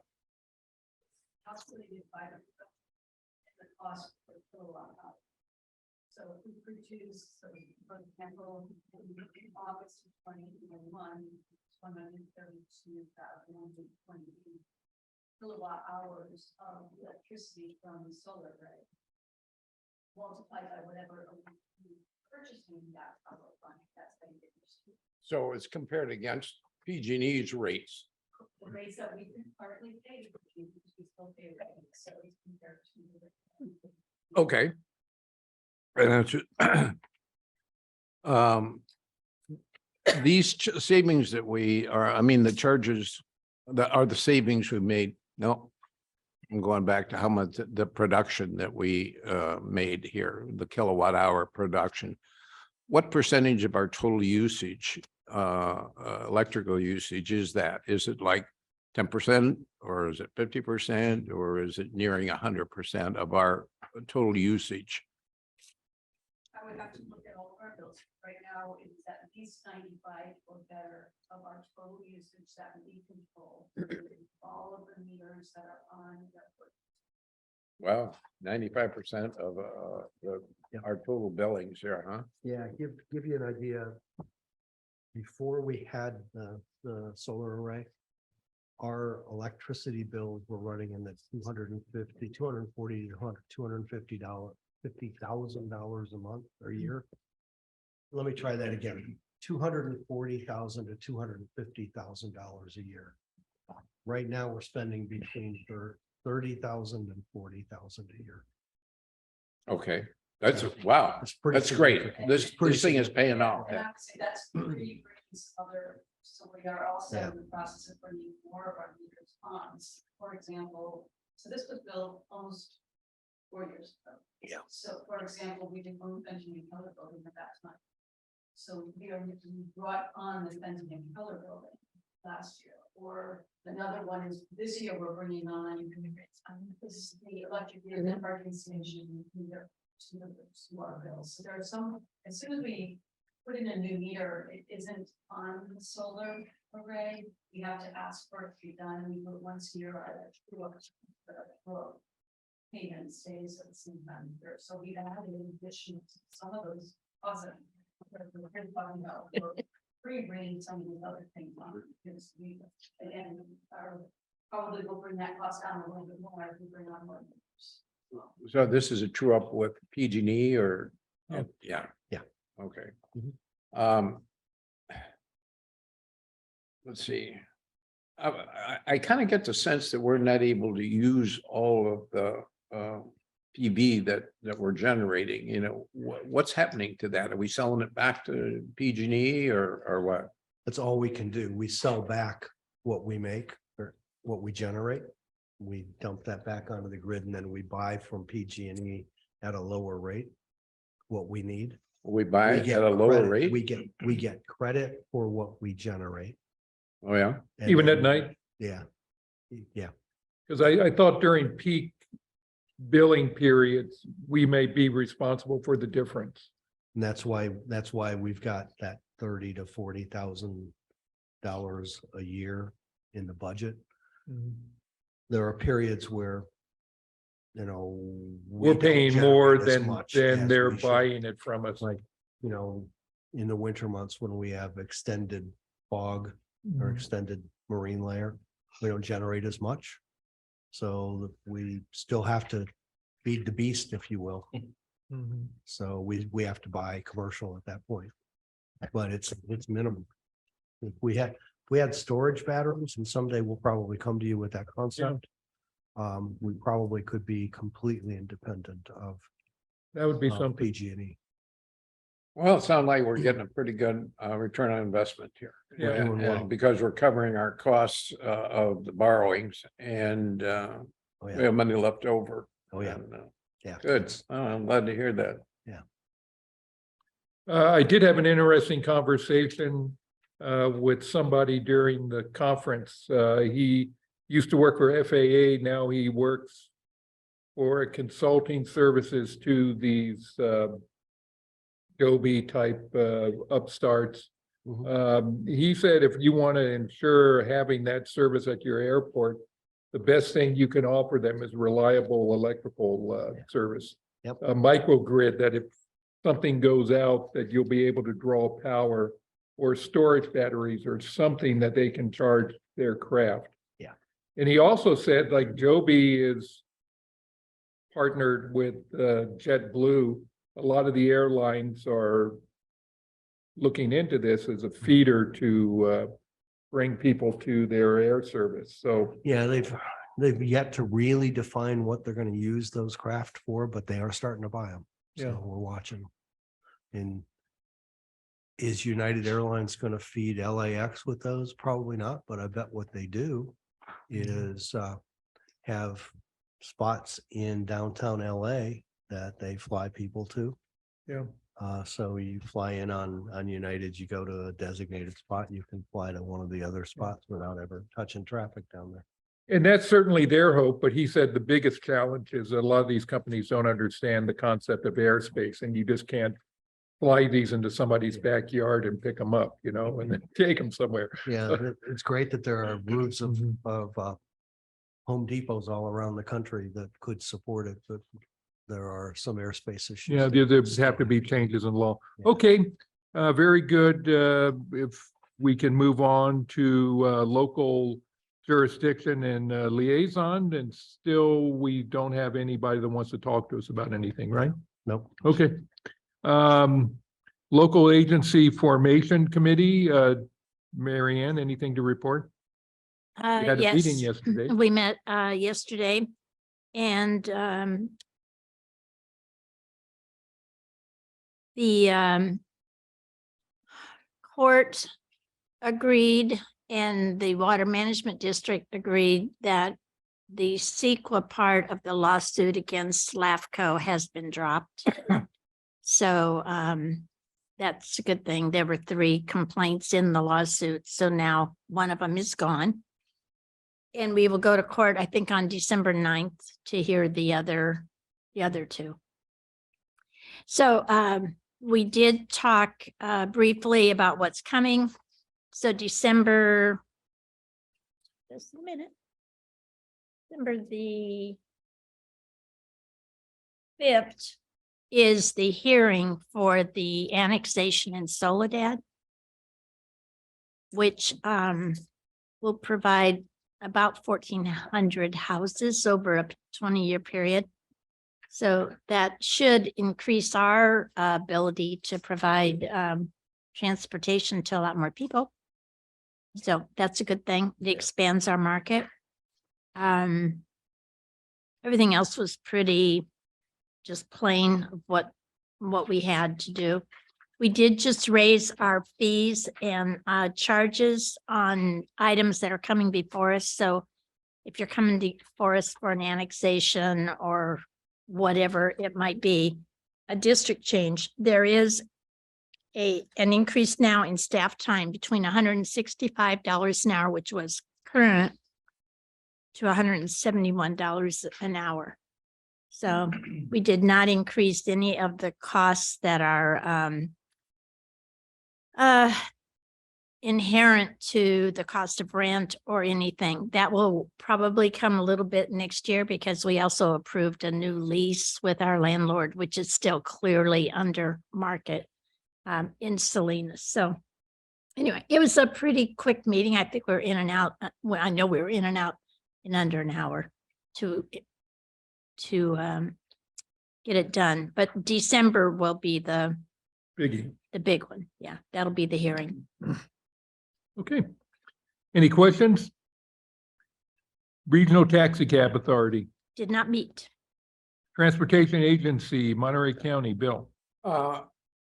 Very little business was conducted. They moved everything to the consent agenda and nobody pulls anything off the consent agenda. So it's one vote and you're out of there.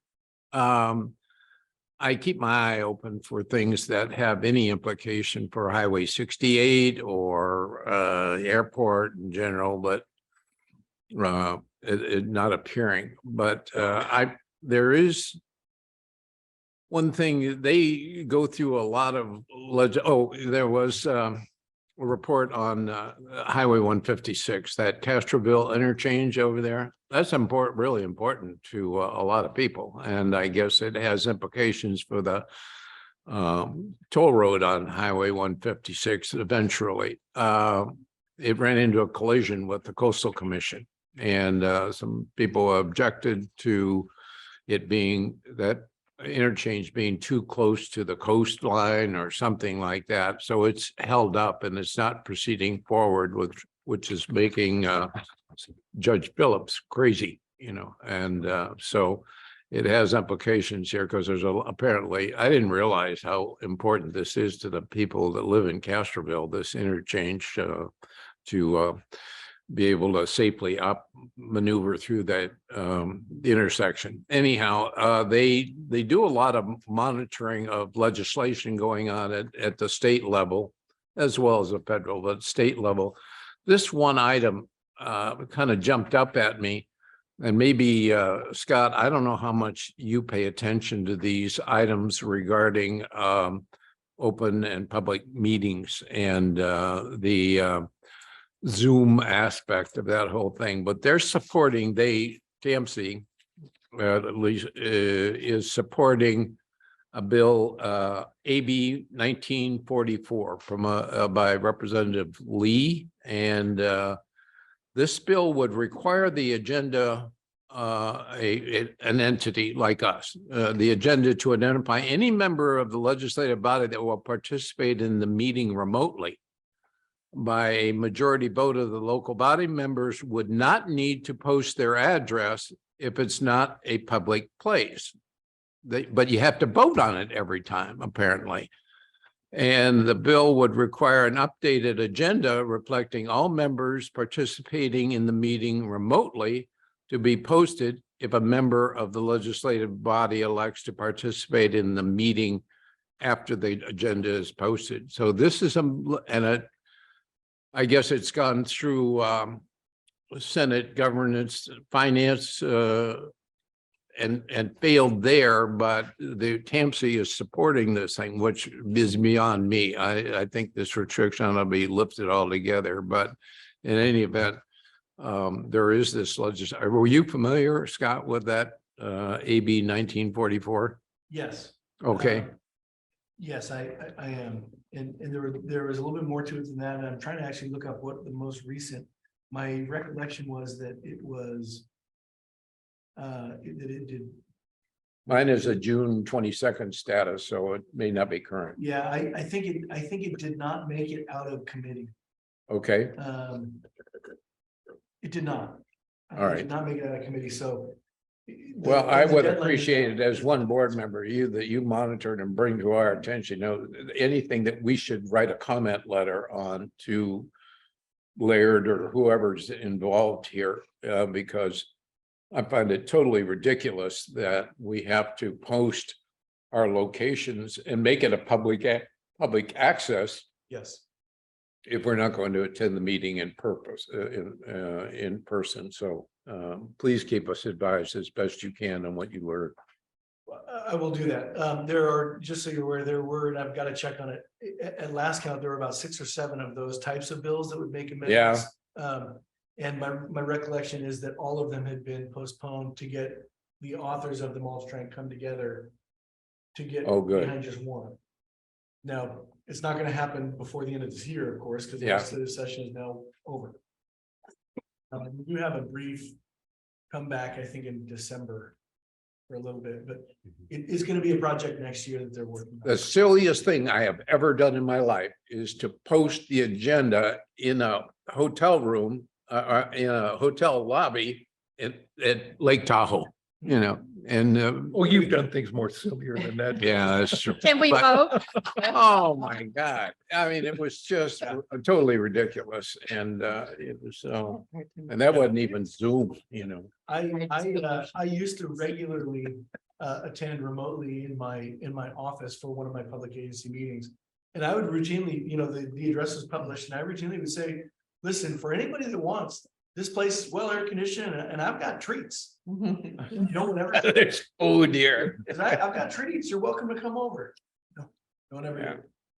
But when I went remotely from my hotel room in Rome, I wasn't a requirement. No. Well, that was. That just was gonna during mention that. COVID. AB 361 that you keep passing and at a certain point it's gonna run out, but that actually supersedes the requirement to post where you're participating from, because you're opening up for the world. Nobody needs the thought process is, if I have to be here to see the meeting and you're gonna participate from a remote location, then I ought to be able to go to your remote location because that's part of the meeting, right? That was the original idea. Now, again, this is the mindset of the 60s and 70s, and maybe even the 50s. But if you're gonna open up by electronic means, by Zoom, doesn't matter where you are. Everybody, almost everybody in the world has a phone. Right? I can get on, if board member Pick was able to in Mongolia, in theory, he could have participated today had you did it from Rome, right? You don't need to actually go to a particular location to participate. Anybody can do it from anywhere, Yeah. literally around the globe. Well, I was a little disappointed with this watch, they call it the watch list on legislation, and as a ex officio member, I'm very reluctant to go up and start contesting stuff like that. But I don't think it's appropriate for TAMC to be supporting legislation that requires you to post your location, Oh, they were supporting a change to make it So you don't have to do that. Yeah, that bill that didn't pass was actually to change it so you don't have to post your Oh, location. okay, Because well, the law as it stands right now is you have to post your location. AB Oh, okay. 361 that we're utilizing, I'm pointing to the packet here. I don't know. As I was reading it, I got really confused. There's a lot of words in there, you know, so. AB 361 is a temporary bill that has a finite time to it and it's going to run out. Oh, I think it runs out December 31, if I'm not mistaken. That's correct. I've got to look. Yeah. And so, anyway, long story short, the bill Tansy was recommending was to get rid of the requirement. Oh, okay, I misunderstood. Thank goodness we have a legal mind here that is attentive to these things. So bottom line is Tempsey ain't doing much for the airport lately, so. Okay. Okay. Thank you. Any questions for Tamsi? Special District Association, Director Leffel, any laws we should be concerned Oh, about? well, there is a forum that probably we would all be interested in, November 2nd, 2022, and I'll send this out to Denise so that she can send it. But it is for elected officials, and it's a forum on CalPERS. And it's from 9 until 12. Is it remote or? You will be able to go in remotely on it. It's in person, it's at the Anaheim Marriott. But it looks like it will be really, really an overall tutorial on CalPERS and an update on what they're doing to us right now. So it'll have pension policy, investment strategy, markets, and overall CalPERS update. So they say high professional level staff and local elected officials. So, Yeah, that'd be a good one. yeah, I do not have a speaker confirmed yet for our October meeting. Do you have a date and location Yes, I and menu? do. It will be December December or November? excuse me. It's going to be on the 11th of October instead of the 18th. So it'll be 11 October at 6 o'clock at Bayonet Black Horse.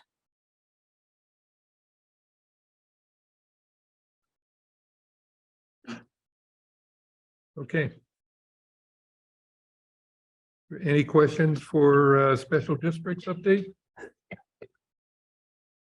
Association of Bay Area Governments, Director Sani, anything to report? Ambeg met, I had to drop off before they were done, but they did spoke more about the housing needs allocation. That's when I dropped off. They also reviewed a draft for their metropolitan transit plans. And that's is for the next 4 years till 2026. What I was gonna do was just share with everybody what they saw as the items that they're working on, and essentially it is line 18 service for MST, which is connecting essentially the Lettuce Curtain from Salinas area over to us on the peninsula, connection with the South County and the Superior Court, which I thought was interesting that they've got that on there. Improve service to the rural areas in both North and South Monterey County. More frequent transit service to the city of Gonzales and San Juan Bautista, and connections to locations in neighboring cities are the mobility increases that they're looking for and what they're really targeting. The other thing is they did spend some time just talking about, and I know we've addressed that with the taxi service here. There's about 15% of the public are seniors and about 10% disabled. And so that's a big focus for this draft that they were doing for the regional transportation plans. Okay. Any questions? That's everything. We do not, this is a first, but we do not have anything for closed session, do we? I have some questions, Mike, on your executive director report. What were the results of your September 19th meeting at San Jose with, I think it was Alaska's CEO or CFO? Plus, results there really aren't results that we can speak of directly. It was more of a social function. Had I known what their expectations were for me, I was invited by a gentleman named Franco Finn. Franco is a good friend. He's a regional sales guy. We've all met Franco.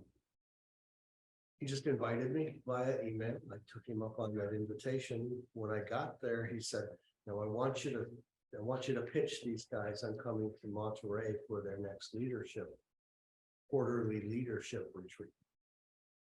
I didn't know that that's what he wanted, so I'm going up there just to do the hi, how are yous. And it was something more than that. At least that was his expectation. The interesting part about that was that's exactly what San Jose was doing at the same time. Oh, how embarrassing, You know, huh? I go in, I'm not prepared. Because I wasn't prepared. And these guys are doing the full court press, so I got about 5 minutes with him, and I said, you know, next time we want to talk to you about coming to Monterey. And got the typical, yeah, that sounds great. Yeah, that sounds great. So it was a bit of a disconnect. Okay. What was, you went to Salt Lake City and meet with Delta and Not meet with Delta. what, sorry? This was the Salt Lake City enterprise was an overt attempt on our part to get Delta's attention. Yeah. We've been working to try to get a meeting with Delta at corporate headquarters with network planning since I've been here. You guys gave me 3 targets. Yeah. When I got here: Denver back, Seattle, and Salt Lake City. I got you 2. I want to get number 3. We can't have a time of day with Delta. So I decided that it was time to get a little bit more aggressive. So we sponsored a golf tournament or helped sponsor a golf tournament that they were hosting. We were the only airport there. It was their vendors and other people that were there. We were the only airport there. I played right behind our group played right behind the regional VP for the Western region and got to bend his ear a little bit. And also the manager of the hub at Salt Lake City. Both were quick to tell me that they're not involved in network planning, but I did get a commitment that they would speak well of us to network planning. So to be All right. continued. To be At least continued. We opened it that we couldn't open previously. All right. Let's see, I don't know, controller interviews. Okay, Speakers Bureau. Oh, I noticed that your comments were about working with the public relations firm and all that to establish a Speakers Bureau. My suggestion is that all of us here are used to speaking to groups and stuff like that. And I think we can be trusted to say good things about the airport. You know, we should maybe be considered for part of that Speakers Bureau thing so that we get as much coverage as possible out there. Not going to argue against that at all. Oh, good. Are you for it? At this point, I'm not going to say yes or no because I haven't come to you with a contract for the PR company. The PR company that is proposed is Chidlaw Marketing. And there's some continuity there that I like. It's for about half of the price that I asked you for in salary. So instead of 88, it would be 42.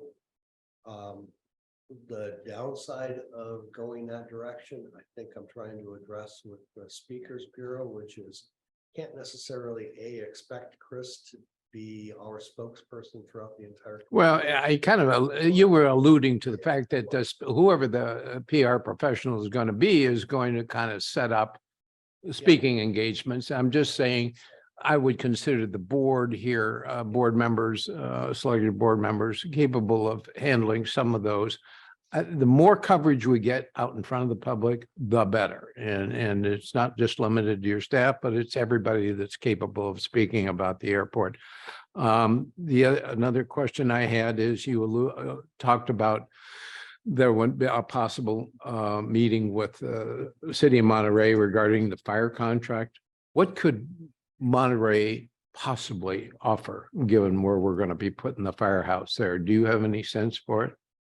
No. I went into that meeting more as a perfunctory exercise to ensure that they had an opportunity to at least consider. So you didn't get questions in the community about why didn't you talk to Monterey? Why didn't you talk to Seaside? We talked to both. So this is a past event. You've already talked to Monterey and they didn't have an offer. They report that they're still working on one. Seaside has declined. Okay, what in your mind, I think that's what you said in your comments, that they're working on an offer. What could they possibly offer given where their location out there? Could they actually service Ryan Ranch from the other side of the field? No, this would be very, very similar to what they do in Carmel. They provide, through contract services, they provide fire protection and staffing in the village of Carmel. So Carmel by the Sea has one fire station. The city of Monterey, how mans the station. Yeah. This would be very similar. Would be totally and solely dedicated to this airport. Just the airport. Okay. And you can expect it to be a very expensive proposition because the beauty of the contract we have today with them is we offset a lot of that cost because they go off property. Sure. Okay, and let's see.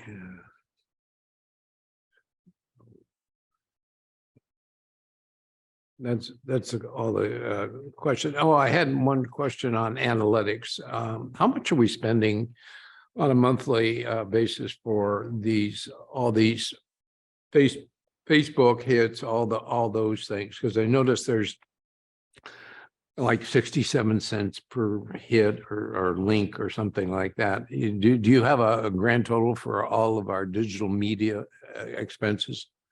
I think we have in the budget $36,000 for that effort. It varies. We don't do a regular routine buy when we target a market. And this is a lot of the external stuff. The internal stuff to our community, that's free. It's when we go outside of market and we buy what are called targeted ads. That's when we spend. Do we get a monthly bill from Facebook No. or anybody? I mean, No, how it's do we pay it's a for that? per service? use. When we do a targeted marketing campaign, like we're just about to do one in Seattle. Because there's some tie to Wine Flies Free that we're trying to build, and it's also Crush here right now. And you know, there is a wine industry up there, so we're trying to tie the two together. We'll spend about $600 in advertising on Facebook and other outlets in Seattle.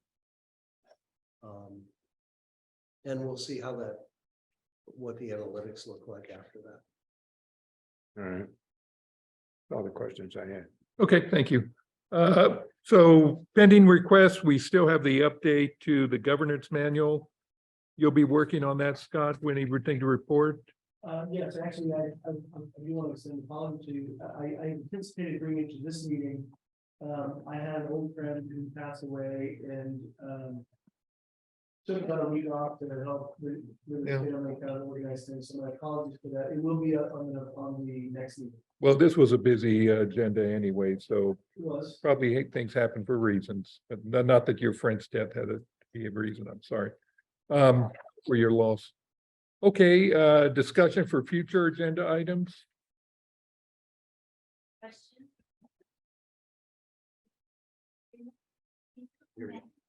Will be next month. Okay, so I was Your looking mic's- through.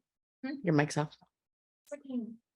I was looking through my old stuff and I was like, I think in March, we said we were gonna see it in May or something, and I thought maybe I missed it. Nope, you didn't. It'll be to you next month. And again, I will take full responsibility or credit as the case may be. That is my responsibility. Okay, That's on my thinking. and just, Carl and I attended the leadership luncheon or breakfast, whatever it was. So did Director Sabo and Sonny. No, in Oh. Minneapolis. Okay. The You were there in leadership- spirit. I know you weren't with me in Minneapolis. Car rentals were a topic with all of the airports that were at that luncheon about just the issues that they're having either with personnel, lack of cars, whatever. So it's not just us, it's everywhere, but it was a topic. That and the CARES Act of clawbacks. Yeah, Yeah. we're pulling down as much as we can right now. Yeah. Okay, that was, it was, Big concern from It was- Washington that this is coming. yeah, it was We know. it was in every meeting that we had with leadership. And then the other thing that was big was diversity, equity, and inclusion. And that was in probably 70 to 80% of the sessions that we were in. It was a theme throughout. So they said that and sustainability will be two of the big items that FAA will start looking at. And also Department of Transportation and Department of Energy. They're going to look at those items with every grant request to see how we fall in line with the rest of the nation. So, We're ready. yeah. Well, I just want to bring it up so the whole staff, so the whole board hears it, because Yeah. those were the big topics. Big focus for the next at least Couple of years. 2 years and 5 months. Your We'll life. see what happens. then. Direction. Could I ask, is it about employee makeup or is it about training and awareness or what? I mean, all of the I above? think they're thinking that everybody needs some training and awareness, and it is about employee makeup, which, we do pretty good, but probably not in the top C-suite. So, just, I have a question for him. With that, have we ever thought of translating our signage? Having, Toyed with it, but never really took it very far. okay. And I mean, what would that look like, or would No, that? I can't tell you what it would look like. Mhm. There's no reason not to. It's some of our signage is very expensive. so Yeah, to that's what- duplicate it would be, and we've kind of either in for a penny or you're in for a pound, and I'd rather go in for a pound, but I'd rather, if we can, wait until the new building. It's hard and yeah, Yeah. with where we're at. The one thing I would say with that is if we can make sure, I think we've got Google Translate on our website and things like that, but anything that's we can- less expensive and cumbersome to ensure that we're Yeah. doing it there. Okay, sounds good. Bill, you had a comment? I'm a little confused on this clawback thing. My understand that when we request put in a request for Yes. funding under Carissa or whatever it is, that before they actually at that time, they can say, oh, this doesn't qualify, this does qualify and all that. That's, it's an ongoing process. What is a clawback after the fact here? I mean, It's not. is this suggesting that you got money for something you weren't authorized to get? No, no. I think the clawback that is being contemplated by certain parts of the administration is to recover funds that haven't been spent. What they'll do is they'll change the law. They say, if you haven't spent money, it's gone. Yeah. Use it or lose it. Yes. Yeah, currently, when they issued those grants, they had a 4-year lifetime. Lifespan. They're looking at reducing that. Or spending the money elsewhere. Yeah. So they can Okay, grab. I got it. All right. But we don't have an issue in that regard, do we? We're working hard to make sure we don't. When we get to the hangar discussion, you'll hear more about that. But we had in CARES Act, we had a $4.8 million balance left. We've drawn about 2 million of that in the last couple of weeks. before Tim left, Chris and Tim put together the application for reimbursement for some of our expenses. So we drew 2 million. So we're down to just over 3 million now. And we're going to continue to work on bringing that back home. And that's after we did the 4 million. 4 million for the buyback. Okay. Yeah. Mike, we have a special meeting coming up. You want to talk about that?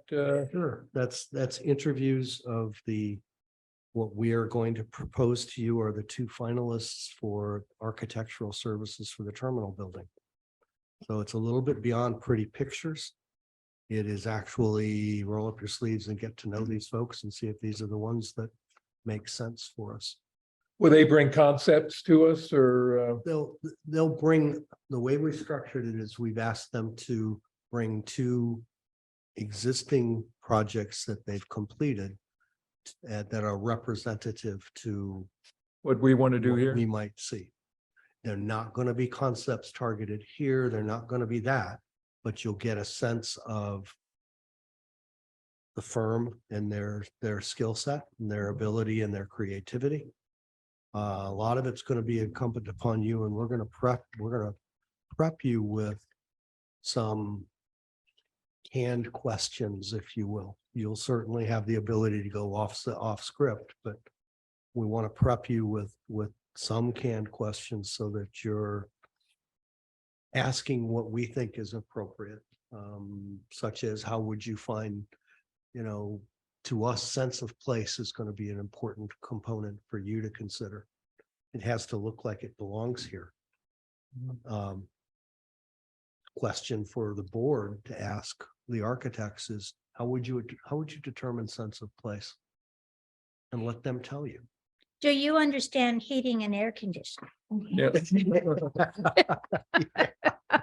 Yeah. And how it works in zones? Zones. What How many zones you do know, you work with? as we look to green the airport and as we look to enhance our sustainability, what programs what components in the terminal building would assist us in that effort? Those are the kinds of questions that we're going to prime you with. You'll certainly go off script as you want, but to get you a sense of their skill set beyond just looking at pretty pictures. Can you talk a little bit about how we got to this point? How many firms expressed an interest and who are the finalists that we'll be listening to? We had 7. We had How 7. much, how many? 7. 7, okay. The selection committee was Chris, myself, and Tom Schnetzer he's the gentleman from Kimley Horn that has worked with us on terminal sizing. Mhm. So Tom sat in with us for 2 days. We interviewed 3 firms. 4th we didn't because we eliminated them. The finalists are HOK and Alliance. HOK is an international firm that dabbles in small airports, but does a lot of larger airports too. Alliance is kind of a mid-sized firm. They're national. They've got some international experience as well, but they're more targeted at a smaller airport environment. Both have good components about them and bad components about them. But when we went through the process, we think that these 2 firms, probably out of the ones that submitted, give us the best opportunity to be impactful without being overly designed. And we could have hired another firm named Corrigan. You would have gotten an absolutely gorgeous building. You would have had very little input and it would have been very expensive. I have a question, Greg. Okay, very good. Yes, Bill. When the architect comes, just like every architect I've ever started off with for any project, what's your budget? Okay, what's going to be our answer to that budget? And are we going to ask them to provide alternatives at various levels of funding. Kind of. We provided them with our ASIP, which has a number of $65 million for the terminal building. I would suggest that when you get to the interview phase and you want to talk about budget, your line of questioning should be along the lines of how do you approach budgeting? How do you manage budgeting? And how would you look to help us reduce that cost? Will we be capable, will be allowed to say, we want you to give us alternatives at various cost levels here? Or is it just one proposal, that's it, 65 million dollars and that's it? When you actually select your architectural firm, you're going to go through what's called a charrette. Sure, right? A charrette. It's Ooh, where they spend a Sounds day with dirty. you. Yeah. Well, you know, if you're French, French. could be. Yeah.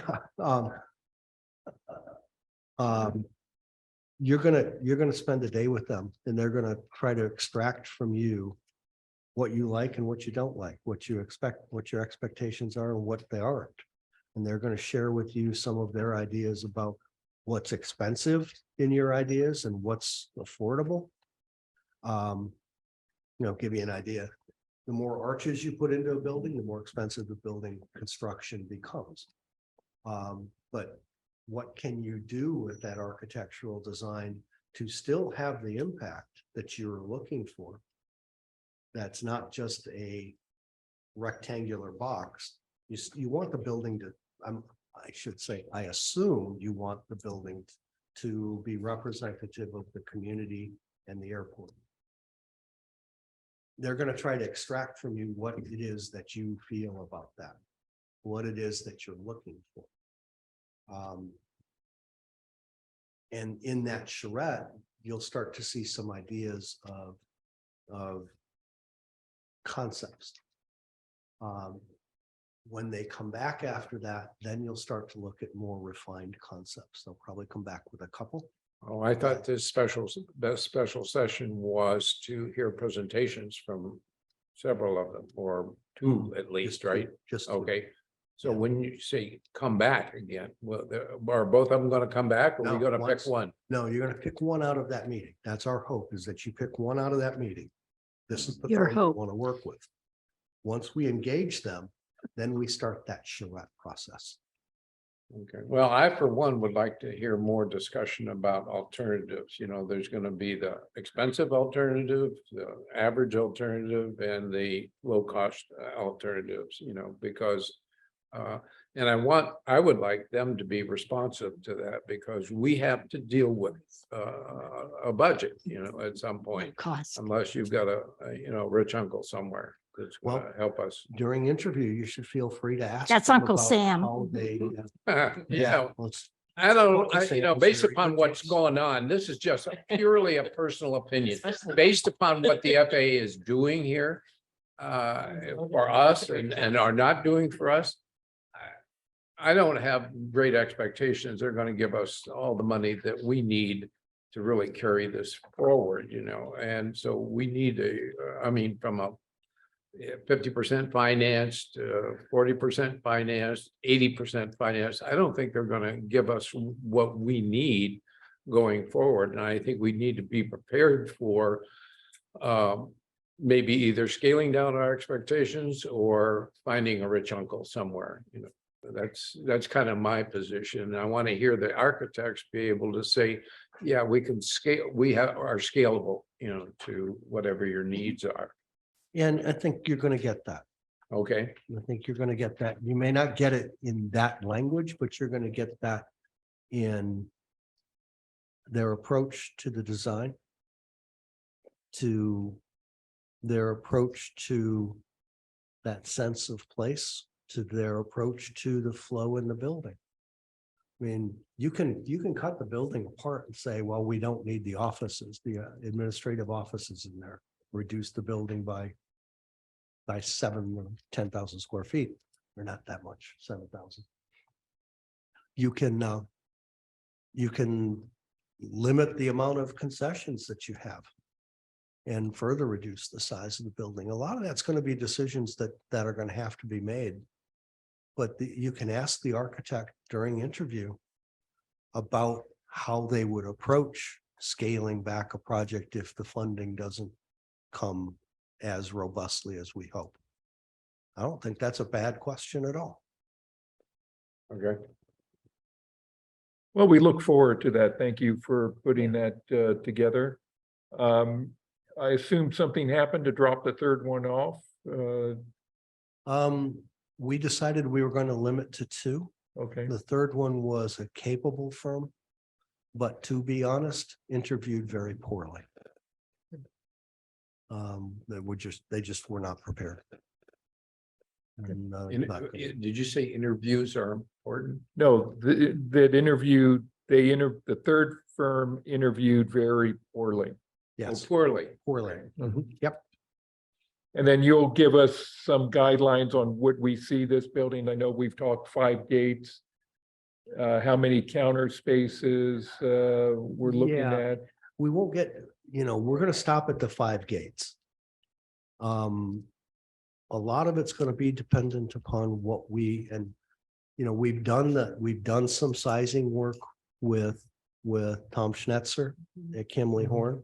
So we'll refresh you on that before you go into the interview. So that you'll recall what we did in sizing, because that was during pandemic, for God's sake. Right. It's been a while.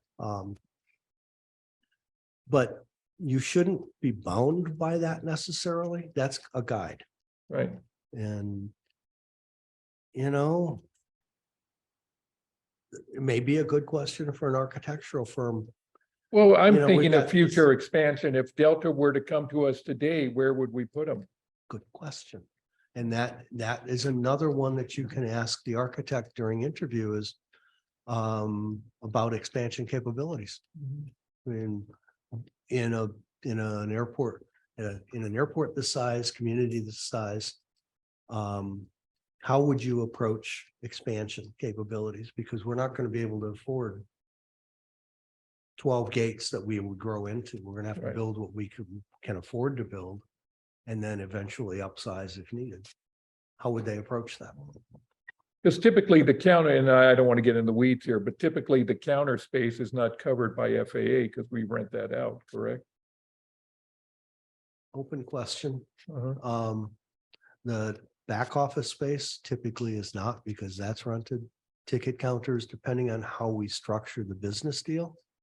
If it's like Payne Field, where no one owned the ticket counters, they used the ticket counters, Okay, but they were owned by the airport, they're eligible. so you can cycle them in and out. We can change. It's United one period, then it switches Yep. over to. Flip a switch, United's, yeah. And same thing with the FIDS system and also the GDS system, the kiosks.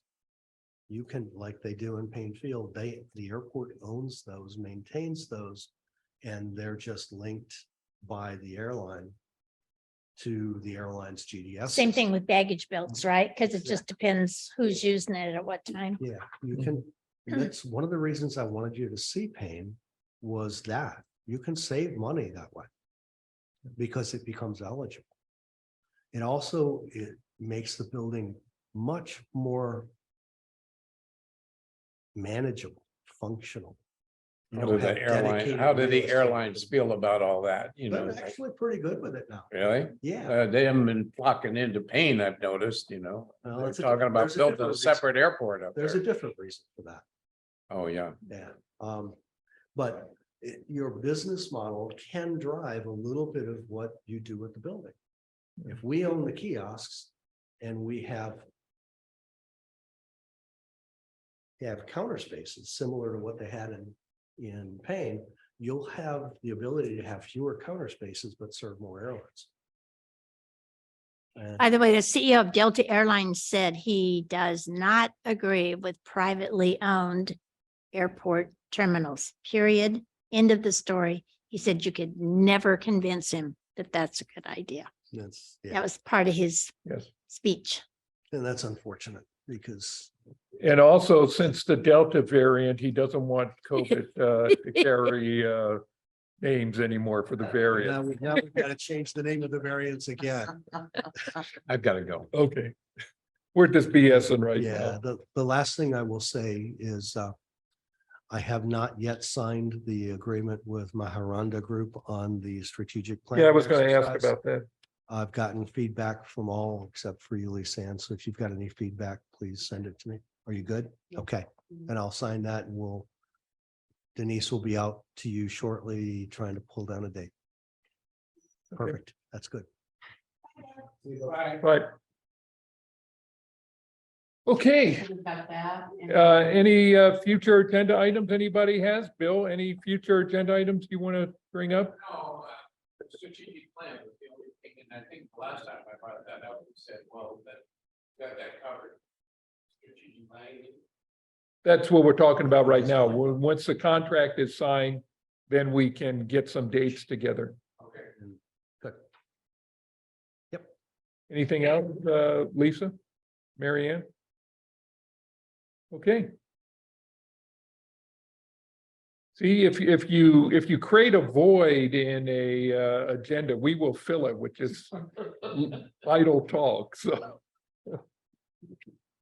Yes. Chris, you had something? No, Okay, I'll take a motion to adjourn. so moved. All in favor, say aye. Aye. Aye, we are adjourned at 2:08 and we are still, the date has not changed. What is today? November 27, November, September. September 27, 2022. Thank you.